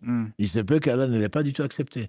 Non, il faut rester, comme le prophète sallam l'a fait, il faut rester donc à Muzdalifa, presque jusqu'au lever du soleil, et ensuite aller vers Mina et ne pas se précipiter, parce qu'il y a un avis, surtout ces jeunes prédicateurs, entre guillemets, qui prennent ce qui les arrange. Oui, mais il y a des avis. Oui, chez Abu Hanifa, on dit ça. Oui, chez un tel. Et comme tu nous l'as rappelé, si on prend les avis divergents, qui divergent de l'avis majoritaire de tous les savants, on sort de l'islam, ou presque. Donc, il faut respecter l'avis majoritaire tant que c'est possible, surtout quand c'est peut-être une fois dans la vie. Et surtout quand ça conditionne le pardon des péchés, quoi. Donc ça, vraiment, je pense qu'il faut être respectueux et éviter les divergences, comme tu dis, que ce soit dans le shampoing, que ce soit dans autre chose. Chaque fois qu'on peut éviter de divergences entre les savants, on est certainement dans le hadith du prophète sallam qui est si important et qui est la ligne de conduite du musulman. Da'ama yuribuk ilama la yuribuk. Abandonne ce qui te met dans un doute pour ce qui ne t'y met pas. Oui, il diverge. Les savants ne divergent pas sur ton cas. Ça, je suis convaincu. Non, mais tu suis tes passions. Les savants ne divergent pas sur ton cas. Donc, s'ils divergent, abandonne. Oui, mais bon, il faudrait bien. Non, moi, l'avis le plus fort, tu ne connais même pas un avis. Qu'est-ce que c'est qu'un avis? Tu ne le connais pas. Donc, non, il faut craindre Allah subhanahu wa ta'ala et respecter les savants et éviter les doutes. Et question, effectivement, par rapport à ça, c'est la dernière. Et après, on va arrêter. Sur le Jamarat, il y a beaucoup la question qui se pose quand on commence à faire les 3 jours. Faire le Jamarat, certains autorisent de partir avant midi, avant le Dohr, pour aller les faire parce qu'il y a du monde, etc. Et surtout qu'aujourd'hui, avec cette pression-là, beaucoup de monde, il y a des horaires. Et parfois, on l'autorise effectivement de partir avant. Est-ce qu'on a la possibilité de partir à n'importe quel moment de la journée ou est-ce qu'il y a des moments qui sont prescrits pour aller faire les Jamarat? Il y a des moments qui sont prescrits. Il y a des moments qui sont prescrits, sauf si les autorités, pour des raisons, encore une fois, des raisons importantes et les raisons valables, puisqu'elles ne parlent pas d'elles-mêmes, hein, elles demandent l'avis des savants, etc. Si elles ouvrent ou elles interdisent d'y aller, ben on obéit à l'autorité. On obéit parce que ces moments-là ne viendront pas sans la sunna du prophète sallam, qui est bien sûr très importante. Mais si les autorités décident qu'il faut fermer parce qu'il y a un risque, je me rappelle l'année dernière, il y avait un risque d'éboulement ou je ne sais quoi d'autre, ils ont fermé. Ils ont fermé les tunnels et bon, il y a néanmoins, j'imagine que ils sont quand même passés. Voilà. Non, ça c'est pas la. Non, la sunna c'est ça, mais la sunna c'est aussi de respecter donc l'avis donc l'avis des autorités tant que c'est pas dans la désobéissance à Allah subhanahu wa ta'ala. Donc il y a des plages horaires qu'il faut respecter et par des camps, là surtout on va à pied. Donc il faut éviter. Il y a des millions de gens à gérer dans un temps, dans un espace assez réduit, dans un moment très précis, et on ne perd pas grand-chose à patienter. En tout cas, ce que je conseille à mes sœurs et mes frères. Barakallahu fik. Je ne sais pas si tu as des questions, parce qu'il est déjà 20h11. Il y a d'autres éléments que tu souhaitais aborder. Non, mais je pense que là, à la limite, bon, peut-être que ça viendra dans des questions écrites ou dans des questions, orales ou des directs. Inch'Allah, on va laisser priorité plutôt. Barakallahu fik. Jazakallahu khairan. Karim, tu me diras quand tu as, Inch'Allah, des appels. Barakallahu fik. On a quand même des questions, effectivement, écrites. Oui. La première, est-ce permis de faire le Hajj et la Umrah qu'on paye pendant qu'on paye l'hypothèque d'une maison ou le financement d'une voiture, ce qui constitue le riba? Mais encore une fois, bon, peut-être la question devait être posée samedi prochain, Inch'Allah, c'est se préparer. Se préparer, donc il faut payer toutes les dettes. C'est celui qui peut. Après, quand on va faire la Umrah parce que la famille y va, on va faire la Umrah parce que ça fait bien aujourd'hui, en Europe, hein, je ne parle pas d'Afrique en particulier. Dans ces pays-là, quand on y va, c'est peut-être une seule et dernière fois qu'on y va. Donc, je pense que le problème ne se pose pas. Ils n'ont même pas, ils ne peuvent pas hypothéquer quoi que ce soit parce qu'ils n'ont pas de quoi acheter une maison, etc. Donc, le mieux, c'est de payer les dettes. Encore une fois, j'insiste dessus dans la mesure où, comme le professeur Salam a dit, on dit même le martyr ne rentre pas au paradis s'il a des dettes. Donc, on a des dettes qu'on doit payer, qu'on n'a pas. Il faut se repentir également, comme on le verra Inch'Allah la semaine prochaine. Et le repentir, ce n'est pas de continuer à faire le péché en disant je vais faire la Umrah, je vais faire le Hajj et puis je reviens. Je continue à être donc dans le péché. Donc, si celui qui peut doit le faire, celui qui ne peut pas, et surtout qui est dans le péché, se doit de se précipiter pour sortir du péché, en particulier donc en réparant ce qui est réparé. En réparant ce qui est réparable. Voilà. Donc, j'ai une maison à crédit et puis je vais aller faire le Hajj. Je conseillerais à cette sœur et à ce frère d'essayer de réduire au minimum, de réduire au maximum donc les dettes et de les payer plutôt que de s'imposer. C'est qu'Allah subhanahu wa ta'ala leur a imposé pour celui qui peut. En tout cas, son Hajj est valide, parce que la question derrière, c'est du riba. C'est pas parce qu'on paye du riba que notre argent, effectivement, est illicite.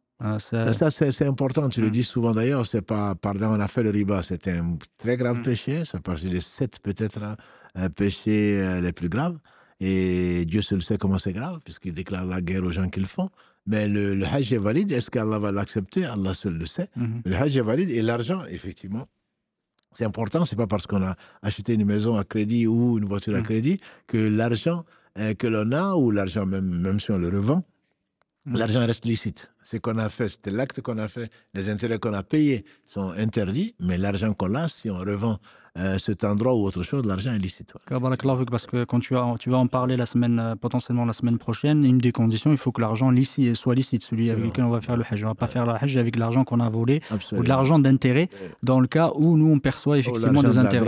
L'argent de la drogue, effectivement, la question se pose. Enfin, moi, j'ai souvent déjà eu cette question-là, le fait que bon, j'étais dans le riba, j'ai vendu ma maison, et tu nous as enseigné que l'argent reste licite. Donc, on peut faire le Hajj avec. Mais encore, le plus important, c'est vraiment la qualité. Voilà. Payer ses dettes et la qualité du cœur, de se repentir sincèrement, ne pas penser que j'ai fait ce que j'ai fait, je vais au Hajj et puis je reviens et je serai pardonné. Pour cette réponse. La question, effectivement, voilà, est-ce que les prières raccourcies à Mina se font tout seuls, en groupe ou à la mosquée? toute façon, à Mina, il n'y a pas de, voilà, il y a pas de mosquée, de toute Ouais. façon. Alhamdoulilah, mais c'est plutôt, est-ce que ça se fait tout seul ou est-ce que ça se fait en groupe? Alhamdulillah, le prophète sallam nous a donné l'exemple, les Mm. prières, donc à Mina, la sunna, c'est de faire les prières donc, qui sont raccourcies, ça Mm. c'est à Mina, et on peut les faire, on doit les faire plutôt en groupe, Mm. mais on ne les rassemble pas. La Mm. sunna à Mina, c'est de faire le Dhuhr à l'heure, le Asr à l'heure, L'heure. le Maghrib à Voilà. l'heure, voilà, donc, et le Isha à l'heure en raccourcissant les prières donc, de 4 en 2. Mhm. Voilà, donc on n'a pas à les regrouper. Et si on peut faire en groupe, c'est encore le mieux. Mais si on ne peut pas le faire en groupe, parce que pour une raison ou pour une autre, on le fera Mm. seul, mais ce n'est pas à regrouper. Si Mm. on faisait 4 rakas, ce serait quand même valable, puisque la fin de la fait. Mais même si le prophète sallam, Abu Bakr et Mm. Omar l'ont fait donc en prière raccourcie, et c'est mieux, peut-être qu'on reverra, Inch'Allah, la prière en groupe, plutôt Mm. la prière en voyage. On en rediscutera, Inch'Allah.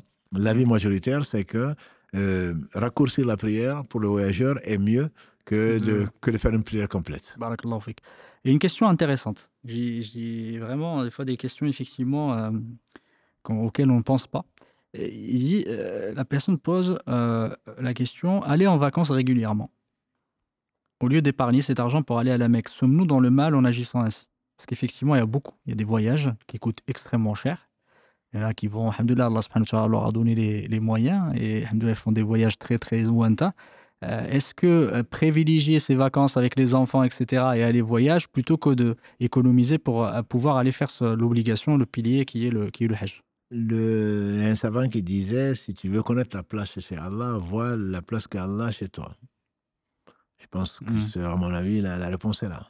Si Mm. vraiment tu privilégies Allah, si tu prétends aimer Allah, certainement Allah doit être euh, ta priorité dans la vie.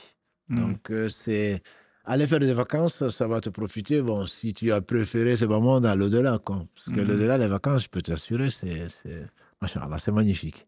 Pour ceux, bien sûr, qui ont craint Allah, qu'Allah nous l'accorde, non, là, ce sont les vacances, tu n'auras même pas à faire la prière. Pour ceux qui, voilà, même pas de prière. Voilà. Donc, alhamdulillah, non, il faut privilégier, effectivement, bon, ça ne veut pas dire qu'il ne faut pas faire sortir les enfants ou autre chose. Il faut privilégier ce qu'Allah a privilégié. Il en a fait un pilier. Pour celui qui peut, et toi, tu peux. Toi, tu peux, tu es même Mm. capable d'aller faire le haram pour aller en vacances. Donc, se garder le halal et privilégier. Je sais qu'aujourd'hui, ça devient de plus en plus cher. Parce que, avant le Covid, c'était moins de 5 000. Aujourd'hui, pour ceux qui vont Mm. régulièrement, en tout cas avec le visa Hajj, c'est plutôt autour de 10 000. Voilà. Donc, et s'il faut aller en couple, etc., etc. Et également, une question peut-être qu'on ne pose pas, est-ce qu'il faut absolument que j'attende mon épouse pour aller ensemble? Oui. Mais si tu as 20 000 euros, il n'y a pas de problème, tu peux l'attendre. Mais si tu meurs entre-temps, tu seras redevable, puisque tu avais les 10 000 ou les 15 000 euros. Mais bon, parce que tu craignais que madame ne se fâche ou autre chose. Ou alors, non, non, je dois amener ma mère, je dois amener aussi ma femme. Donc, quel choix? Je te dis, c'est ton problème. Mais en tout cas, il faut absolument satisfaire cette obligation. Et il y a beaucoup de leçons, on n'a pas de temps ce soir d'en parler, il y a beaucoup de leçons dans le Hajj. Et si Allah l'a rendu obligatoire pour celui qui peut, c'est que, bien entendu, la personne vise l'excellence. Et le Hajj est vraiment une très, très belle expérience pour celui qui la vit vraiment et qui ne va pas pour autre chose que pour Allah subhanahu wa ta'ala. Barakallahu fik, jazakallahu khairan. Il y a peut-être un appel. Salam alaikum. Malaikum salam rahmatullahi wa barakatuh. Vous êtes en direct, Moi, Inch'Allah. oui, c'est M. Kwande Ousmane. Moi, juste ma question était que par rapport à Hajj, par rapport à mon père, par exemple, qui ne pouvait pas faire la Hajj, et que moi, j'ai déjà fait le Umrah. Et je me posais la question, je devais aller à sa place pour aller faire la Hajj. Et si je fais la Hajj à sa place, et moi, dans ce cas-là, alors, qu'est-ce que je dois faire? Je dois faire mon Hajj en même temps que lui ou... En même temps que lui, comment? Tu veux faire 2 Hajj en un, c'est ça? Non, non, non, Ousmane, ça ne marche pas. Non, non, non. Non, en fait, je voulais juste comprendre la question, en fait. Je me pose la question, en fait. Oui, oui, tu as raison de te poser la question. Si tu veux 2 en un, ça ne marche pas pour le Hajj. Le Hajj, c'est une fois. Tu ne fais pas, contrairement à la Umrah, où il y a la permission d'aller faire plusieurs Umrah en même temps, même si tu ne le conseilles pas. Le Hajj, c'est une fois. Tu ne peux pas faire le Hajj pour ton père et pour toi-même. Ça, c'est impossible. Quand tu vas faire le Hajj, on espère que si tu le fais pour ton père, tu auras la récompense du Hajj, mais tu n'auras pas le Hajj en même temps. Sinon, moi, je te propose un prix de gros. C'est toute la famille, on se cotise et puis c'est toi qui y vas pour la famille. Non, non, non. Là, c'est quand tu vas y aller. Si ton père est encore vivant, c'est possible. Surtout qu'il va se fâcher si tu fais le Hajj avant lui. Enfin, faire le Hajj pour lui, c'est une très bonne chose et tu seras récompensé, Inch'Allah. S'il est décédé, et ça va lui arriver, forcément, je te conseille plutôt de faire ton Hajj à toi plutôt que de faire le Hajj voilà, de ton père. Mais si tu vas, ça sera au moins deux Hajj. Hein. Tu feras un Hajj pour ton père et un Hajj pour toi. Et peut-être une Umrah, Inch'Allah, pour les deux. Ok. Merci bien. Barakallahu fik, Othman. Et question effectivement, alors, mais d'autres questions auxquelles on a déjà répondu, le porte-bébé, un sac à dos dessus. C'est pas quand même l'endroit où il faut amener les bébés. Hein. Oui. Entre nous. Pour la Umrah, des fois, il y en a beaucoup. Voilà, c'est pas des vacances. Hein. Il ne faut pas le considérer comme des vacances. Hein. C'est aujourd'hui, en France en particulier, malheureusement, je pense en Europe, la Umrah est devenue, non, je sens que j'ai besoin d'aller à la Umrah, je vais faire un tour à la Umrah. Non, non, tu sens vraiment que tu es loin d'Allah. Alhamdulillah, lève-toi la nuit, pleure sur tes péchés, demande à Allah, sois sincère, et ça va te rapporter peut-être beaucoup plus que la Umrah. Donc, il ne faut pas que ce n'est pas un jeu. C'est une adoration. Et donc, amener son bébé, c'est comme des vacances. Quoi. Je vais avec toute la famille, je vais faire la Umrah, ça va nous rapprocher. Mais peut-être que ça va, j'en ai vu qui ont été, qu'en disant, c'est notre dernière Umrah ensemble, on va divorcer après. Avant même de partir, qui ont décidé, voilà, non, mais je t'assure. Bon, donc, notre dernier voyage avec toute la famille. Voilà, on va aller faire un dernier voyage, et puis quand on arrive, quand on revient de la Umrah, on va divorcer. Je ne crois pas que ce soit signe de piété. Voilà. Donc, porte-bébé, oui, bien sûr, parce que tu es un bébé, tu n'as pas de belle-mère pour le garder, ta mère non plus ne peut pas garder, etc. Mais si vraiment tu dois le faire, effectivement, c'est permis, on a dit, les sacs à dos, on en a parlé déjà, tout ceci est permis, mais il y a du monde. Enfin, pour la Umrah, peut-être choisir alors le moment où il y a moins de monde, voilà. Mais pour le Hajj, quand on voit effectivement les enfants, voilà. C'est quasiment impossible. Je ne sais même pas si on peut le faire d'ailleurs avec les enfants. Je ne sais même pas si c'est possible. Je pense qu'il n'y a même pas de permis. Si tu le fais de toute façon, je te conseille d'aller au 3e étage ou d'aller au 2e étage. Non, je pense que tu mets la santé, la vie de l'enfant déjà. Pour ceux d'entre nous qui essayent de prétexte la sunna pour aller essayer d'embrasser la pierre noire. Pour moi, c'est presque une tentative de suicide. Alors, ne parlons pas si tu as un bébé avec des centaines de millions de gens sur place. Je ne sais pas si tu veux du bien ou pas à ton bébé, quoi. Tout à fait. Je ne sais même pas si c'est autorisé d'ailleurs. Je ne sais même pas s'ils autorisent. Ils donnent même pas je pense même pas qu'ils donnent des visas parce que j'en ai jamais vu des jeunes, enfin des enfants, des vraiment bébés là-bas. Mais c'est très, de toute façon, à Mina, etc., c'est très très compliqué. Effectivement, j'ai pas vu de place de bébé. Non, non. À Mina, j'ai pas vu de place de bébé. Je pense que ça doit être très très compliqué. Qu'Allah a'lam. Et effectivement, il y a la question juste avant de. Salam alaikum. Allô. Salam alaikum. Wa alaikum salam wa rahmatullahi wa barakatuh. Tfaddal. Merci encore, comme d'habitude, pour tout ce que vous faites.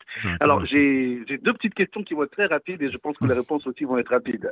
Alors, la première question, je vous ai écouté il n'y a pas très longtemps en déplorant le fait que certaines personnes rediffusent vos vidéos en mettant de la musique et enfin s'en servent pas de la meilleure des façons. Oui. Mais nous les repartageons. Moi, l'intention, c'est le message. Après, ce qu'il va y avoir au-dessus, que je respecte en tout cas dans ce que vous déplorez, ce qu'il va y avoir au-dessus, est-ce que pour nous, c'est mal de la redistribuer, de la repartager, cette vidéo-là, nous qui voulons faire passer le message de la personne et du contenu, le principal du message, en fait. Pour nous, c'est pas mal. Je suis désolé, mais par principe, en fait, pendant ce live-là, c'est pas qu'on ne veut pas répondre effectivement à la question, il y a une question très intéressante, mais par principe, on ne répond pas à des questions en dehors du sujet du jeu. J'entends, je vais faire court.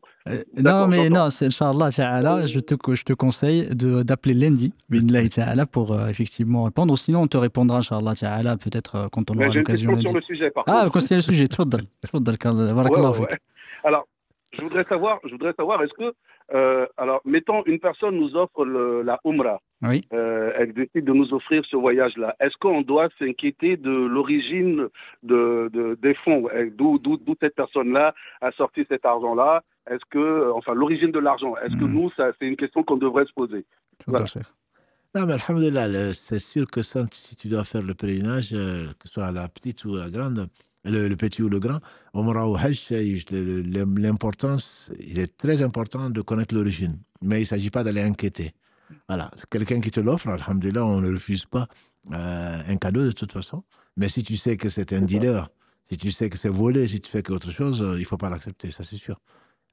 Mais si a priori ne va pas demander, ben, montre-moi, tu n'es pas, voilà, tu n'es pas un commissaire au compte, voilà, en train de demander d'où ça vient, justifie-moi ceci, cela. Je pense que la personne va regretter de t'avoir offert ça. Non, il y a pas, on n'a pas à aller enquêter.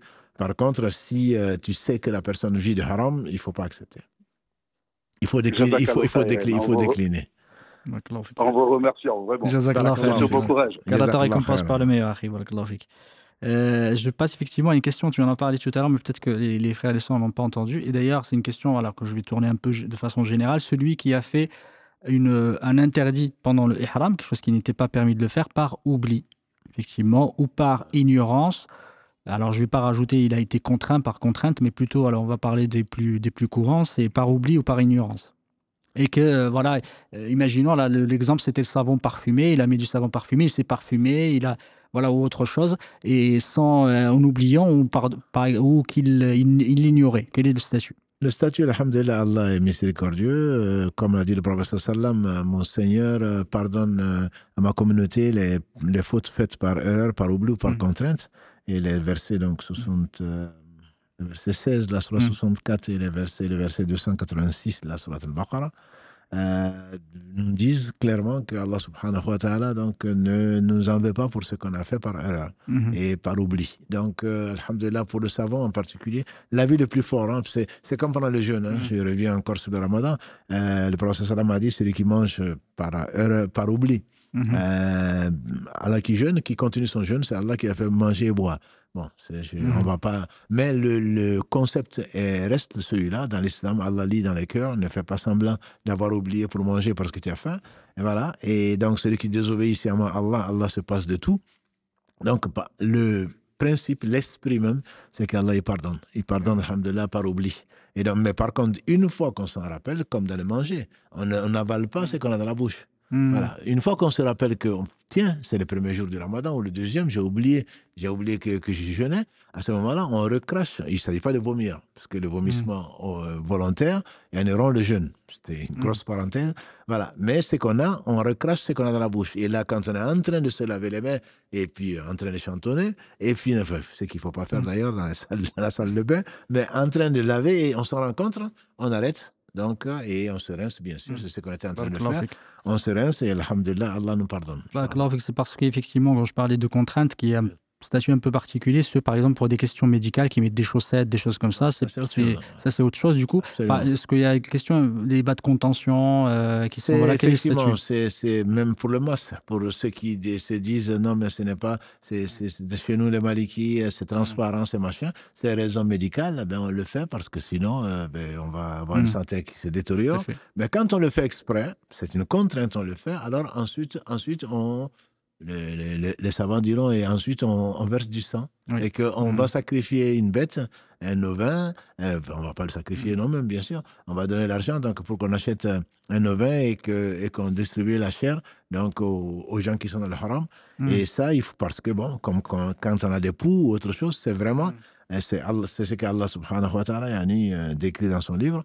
Quand il y a une contrainte, alhamdulillah, on fait la chose, mais on sait qu'on a été contraint à cela. Et Allah le permet.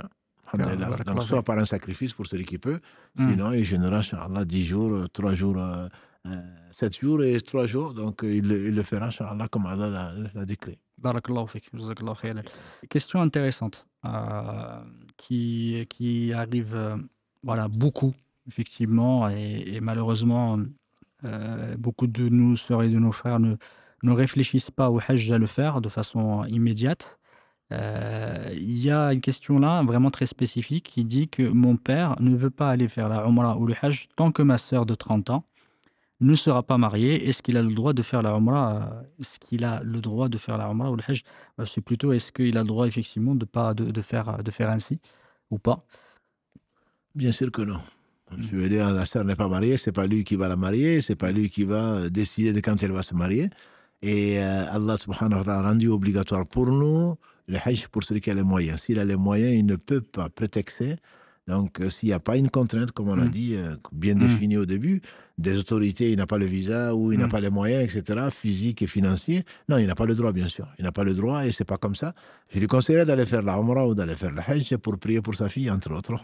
Voilà, et pour lui-même, voilà, plutôt que de rester là en train de suivre des coutumes et des choses comme ça. Non, non, il n'a certainement pas le droit de prier pour lui.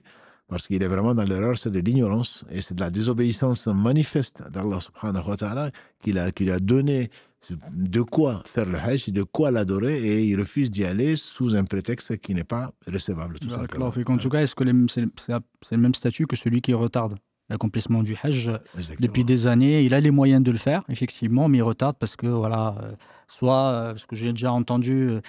j'y pense pas, ou j'attends d'être vieux pour pouvoir le faire. Et beaucoup, effectivement. Et je conseille d'ailleurs à tous les vieux et jeunes de le faire le plus tôt possible parce que c'est une partie bien physique. Et même les jeunes qui le font s'en rappellent. Et mieux vaut y aller quand on est vraiment en forme physiquement. Bien que je reconnais que nos mères et nos sœurs qui sont très, très vaillantes, et c'est pas les derniers, hein. Quand on marche dans les jamarats, etc., c'est pas forcément elles qui sont en dernier. Souvent, elles sont devant. Elles ont beaucoup d'énergie qu'Allah leur donne à cause peut-être de la baraka qu'Allah leur donne dans leur voyage et l'intention surtout. Elles sont déterminées et pensant que c'est la dernière fois, peut-être qu'ils vont mourir après ça, etc. Donc, elles sont vraiment très déterminées. Mais je conseille néanmoins aux jeunes d'aller faire le prix. Souvent, on nous dit non, tu es trop jeune pour faire le hajj. Voilà, parce qu'après le hajj, il ne faut pas faire le péché. Voilà. Mais le problème, c'est que tu fais le péché en n'allant pas. Déjà, et tu ne sais pas quand tu vas mourir. Non, dès qu'on peut, il faut faire le hajj. Et il se peut que l'invocation que tu vas faire pour toi-même et pour nous, il se peut qu'Allah l'accepte et que tu fasses partie des pieux. Donc, mieux vaut être pieux quand on est jeune plutôt que d'être pieux quand on est mort. Voilà. Donc, non, ce sont vraiment des mauvaises habitudes qu'il faut délaisser. La question, effectivement, qui revient. Alors. Je vais bientôt recevoir de l'argent en héritage. On voulait faire le hajj, mais avec l'épreuve de nos frères palestiniens, on veut donner l'argent pour aider à construire une mosquée. Est-ce que la priorité est le hajj ou donner cet argent effectivement pour les œuvres de bienfaisance qu'Allah vous récompense par le bien pour la bonne intention. Mais l'argent pour construire une mosquée, c'est une fard kifaya. C'est une obligation collective. Effectivement, la question, elle disait, pour bien préciser, une mosquée en Palestine. Oui, même une mosquée, même une mosquée à la Mecque. Oui. Parce qu'il y en a qui aussi, j'ai vu à la Mecque maintenant et à Médine, ils vendent des masahif en disant ça va être dans une mosquée à Médine. Donc, bon, ça permet d'avoir de l'argent pour le faire, mais il y a certainement d'autres priorités, à mon sens. Mais dans tous les cas, l'obligation qui vous est faite, sœur comme frère, c'est de faire le pèlerinage quand on a les moyens. C'est une obligation qui est individuel. Donc c'est un fardaïn pour celui qui peut. Allah n'a pas dit s'il n'y a pas de guerre, s'il n'y a pas de ceci, s'il n'y a pas de pauvres. Non. Effectivement, si tu es éprouvé et que tu as, dans l'ancien temps, aujourd'hui tu passes par le Nusuk, en tout cas dans notre cas, une plateforme, tu n'as pas encore dépensé, et puis voilà quelqu'un qui est lourdement entêté ou qui a un problème insoluble qui est ton voisin. Que tu décides parce que sa vie en dépend, que tu donnes, ça c'est autre chose. Mais aujourd'hui, tu as une communauté qui est injustement traitée, qui est massacrée, qui est tout ce que tu veux, qui est insupportablement, qui vit dans des conditions insupportables. Et je ne sais pas comment est-ce que l'humanité peut rester dans cet état-là. Donc, que tu te retrouves devant ça, ce n'est pas parce que tu vas construire une mosquée en Palestine que ça va résoudre le problème. Et Allah va t'interroger certainement sur le fait que tu devais faire le pèlerinage, tu ne l'as pas fait. Alors tu t'as donné les moyens, il ne va pas t'interroger sur celui-là. Moi, je te conseille d'aller faire le pèlerinage, de prier beaucoup pour eux. Et c'est l'un des moyens, et pour tous les opprimés d'ailleurs, c'est l'un des moyens les plus efficaces et qui nous est demandé le minimum quand on voit un faible homme, c'est de changer de sa main, tu ne peux pas. De ta langue, peut-être que tu le fais. Et au moins, sinon de ton cœur. Si tu invoques Allah subhanahu wa ta'ala de venir au secours des opprimés, il se peut que Allah subhanahu wa ta'ala accepte, et surtout dans les meilleurs lieux. Et je ne te conseille pas de faire le justicier et d'aller construire un puits ou d'aller construire une mosquée alors que tu n'as pas encore fait l'obligation qui est donc une obligation individuelle d'aller faire le pèlerinage. Allah fik. Alors, il y a une question, même si voilà, Je sais pas, il a posé effectivement, le frère, la question, est-ce que potentiellement pour parler du sujet, mais il dit, est-ce qu'on peut prendre un crédit avec intérêt pour faire le Hajj? Il manquerait plus que ça. Hajj, ouais. Il manquerait plus que ça. Je vois les gens, j'aime beaucoup certains coins, je veux pas me faire des ennemis dans certains coins, nulle part d'ailleurs, c'est encore moins en Afrique. C'est des gens qui jouent au loto ou qui jouent au tiercé pour gagner, pour aller au pèlerinage. Et c'est comme tu l'as dit, Allah est pur, on accepte ce qui est pur. Bien entendu, on ne peut pas prendre un crédit pour aller. Tu prends un crédit, tu t'exposes à la guerre d'Allah pour aller faire ce qu'Allah aime. Certainement pas. Allah n'accepte pas. Allah est pur. Le prophète, il a parlé de celui qui fait rentrer dans son ventre du haram. Il s'habille de haram. Il lève les mains, Ya Rabbi, Ya Rabbi. Tu vas devant la Kaaba demander au Seigneur de la Kaaba quelque chose alors qu'il t'a déclaré la guerre. Non, certainement pas. Non, il est hors de fait. C'est une question, donc, puisque tu l'as posée, c'est que tu l'as jugé utile.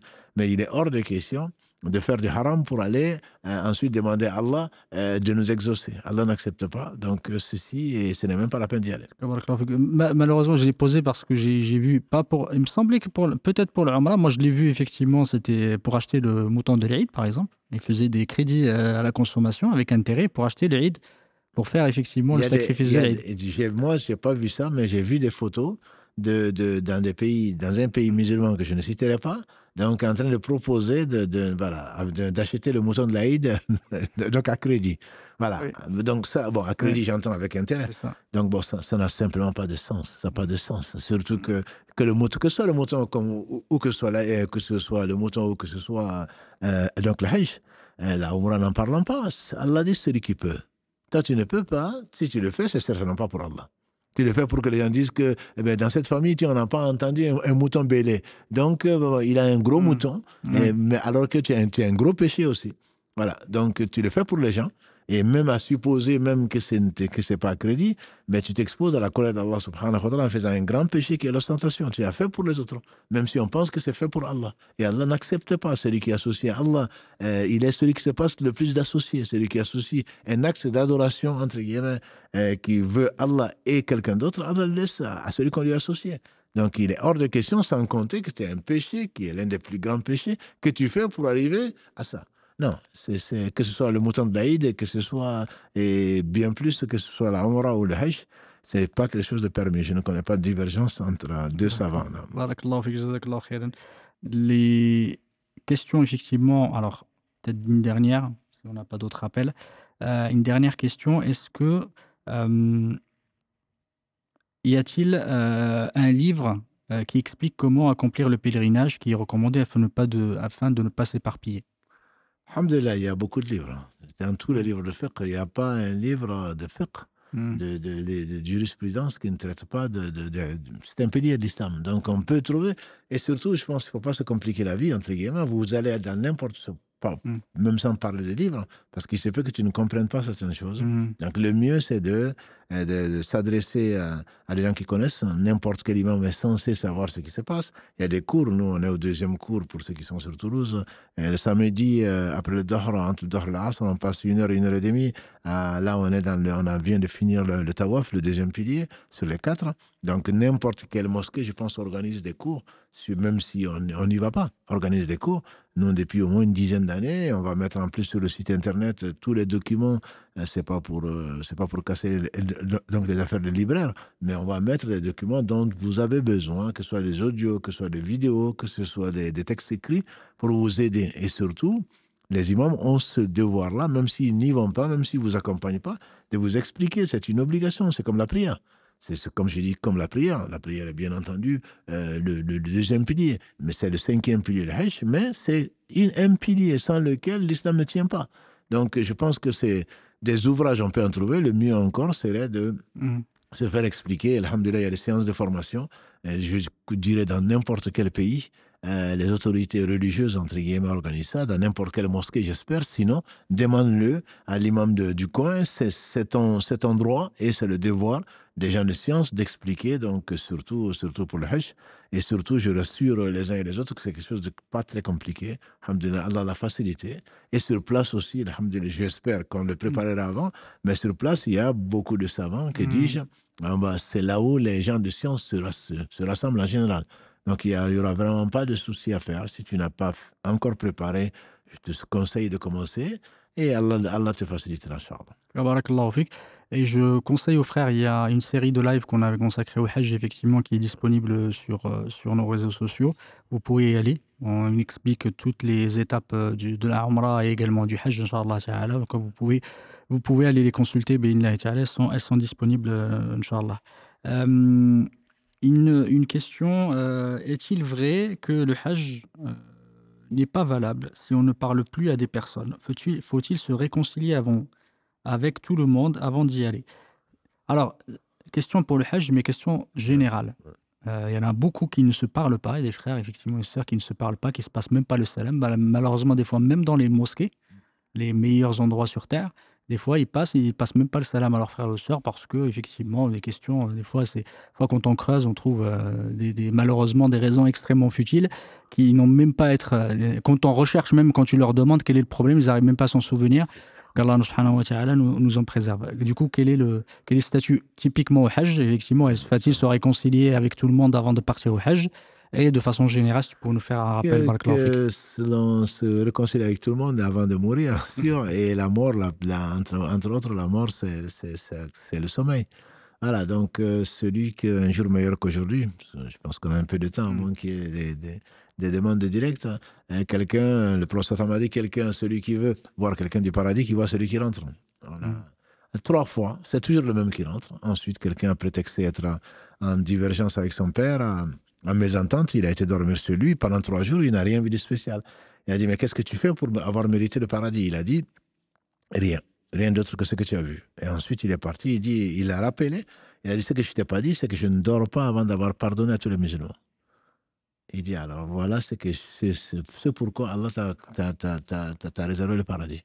Donc, un croyant ne doit pas avoir de la haine. La haine et la foi ne coexistent pas. Je ne dis pas qu'il n'y a pas d'injustice, mais que la haine d'un peuple ne t'amène pas à ceci.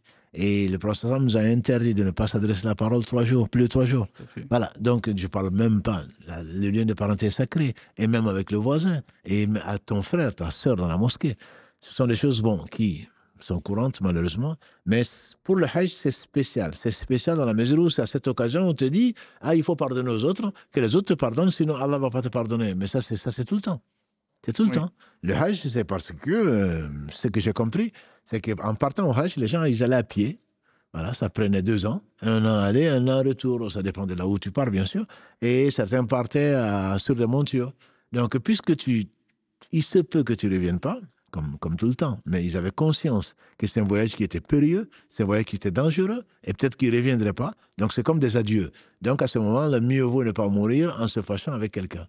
Alors, quant aux voisins, on se verra demain, on pense, etc., etc. Donc, il faut vraiment demander pardon à tout le monde, si on peut, présenter ses excuses, pour le Hajj en particulier, mais je dirais pour tous les jours, éviter de passer 3 jours sans se réconcilier avec qui que ce soit. Et en particulier, ça fait du bien avant tout à soi-même, avant de faire du bien à l'autre.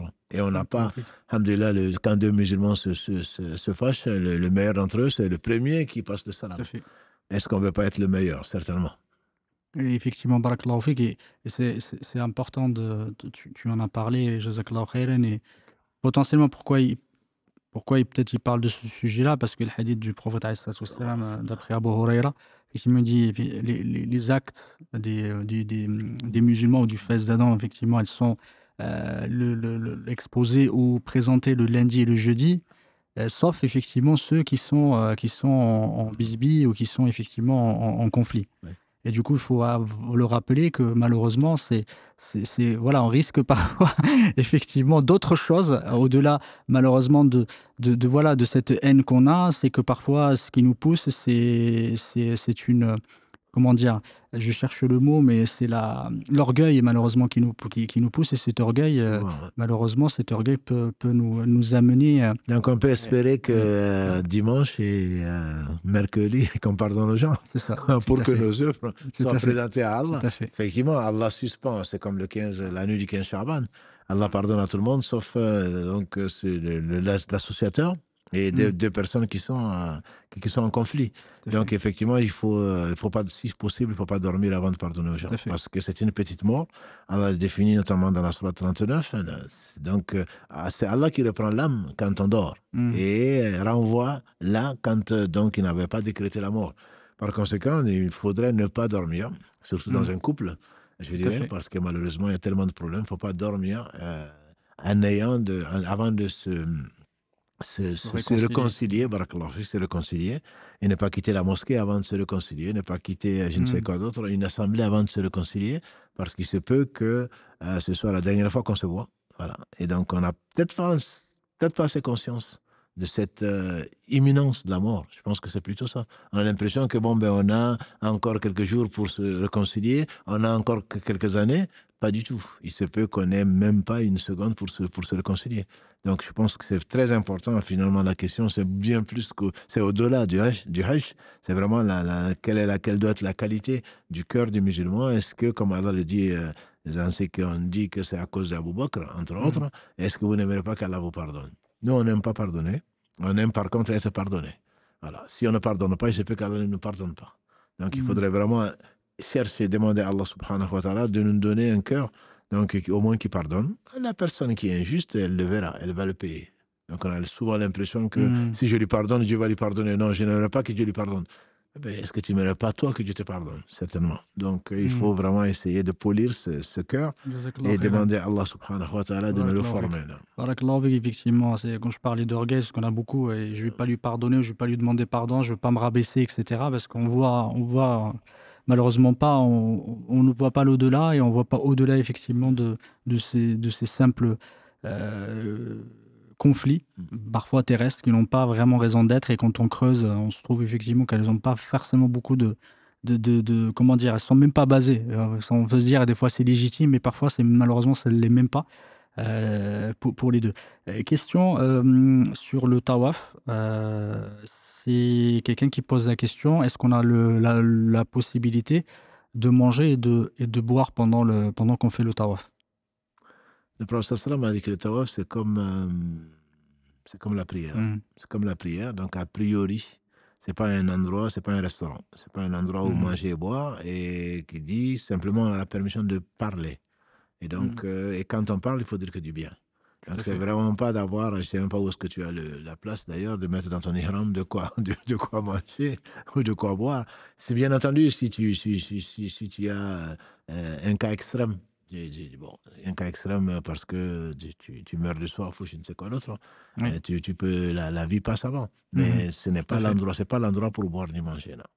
Tout à fait. En tout cas, barakallahu fik sur ce sujet d'en avoir parlé. En tout cas, ce que tu dis, jazakallahu khairan, c'est que c'est pas forcément interdit. Si quelqu'un il a soif, il a une bouteille. Parce qu'on a beaucoup, ils ont des sacs à dos. Effectivement, avec les haram, c'est compliqué. Mais s'il a soif, même s'il y a divergence entre les ulama, certains disent qu'il est makros, il est malikite, par exemple, c'est détestable. Mais c'est pas interdit. Mais bon, on n'est pas là pour manger, prendre un sandwich, boire, prendre peut-être... Voilà, c'est pas le moment. C'est un moment d'adoration. En tout cas, il faut faire très attention. Si tu me permets, il y a certains qui t'ont dit... un homme réputé parmi les ascètes, on disait qu'il se refusait de manger, de boire du solide. Voilà, il buvait que du liquide parce que ça prend trop de temps.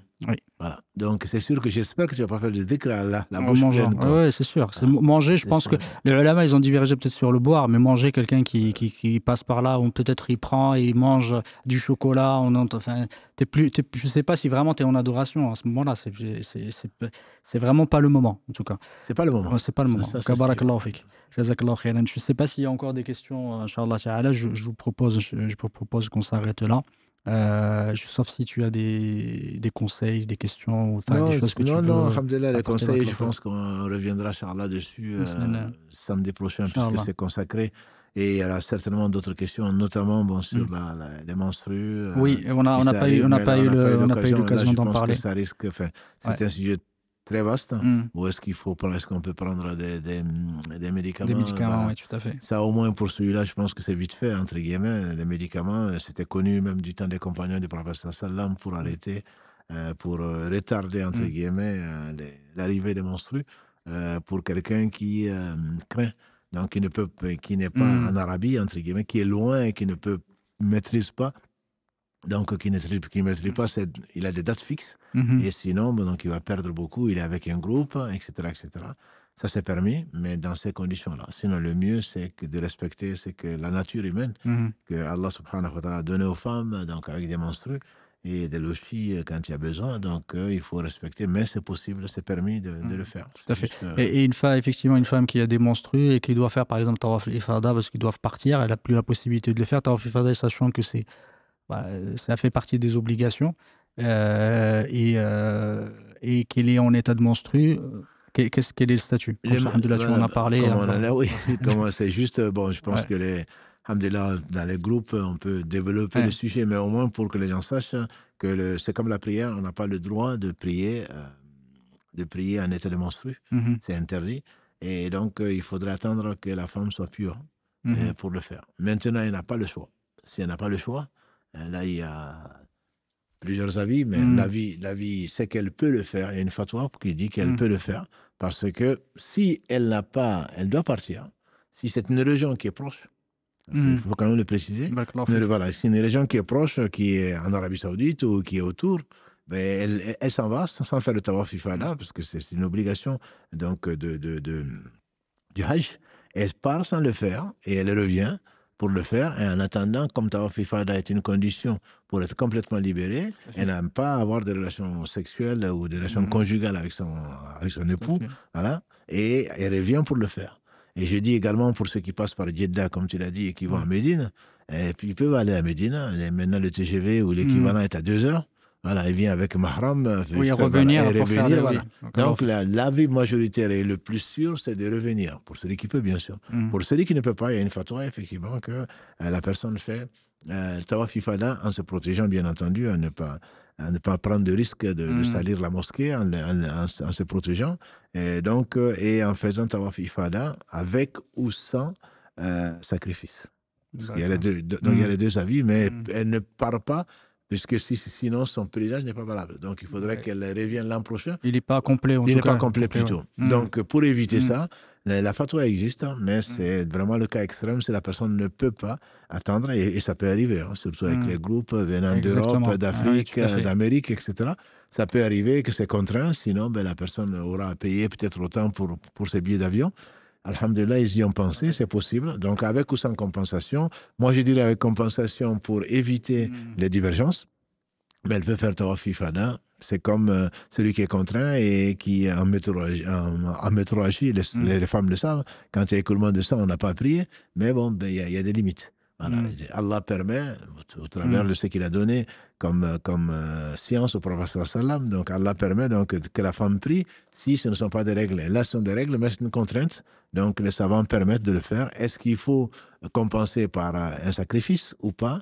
Là, les savants divergent. Le mieux serait de faire un sacrifice pour éviter les divergences. Barakallahu fik wa jazakallahu khairan, qu'Allah te récompense par le meilleur. On va arrêter là, Inch'Allah Ta'ala, qu'Allah vous récompense par le meilleur pour votre présence, mes chers frères et sœurs. Et je remercie, cher qu'Allah le récompense par le meilleur pour ces explications. C'était très très clair, qu'Allah te bénisse et t'ajoute de la science bénéfique. Il y a le frère Mohamed Adda qui vient de passer le salam, me dit Karim. Qu'Allah subhanahu wa ta'ala le facilite son voyage et qui prie pour nous. Qui prie pour nous, barakallahu fik, jazakallahu khairan, et qu'il nous le ramène sain et sauf, Inch'Allah ta'ala, avec plus de meilleur qu'avant, Inch'Allah ta'ala. En tout cas, barakallahu fikum, qu'Allah vous récompense par le meilleur. سبحانك اللهم وبحمدك أشهد أن لا إله إلا أنت أستغفرك وأتوب إليك سبحان ربك رب العزة عما يصفون وسلام على المرسلين والحمد لله رب العالمين.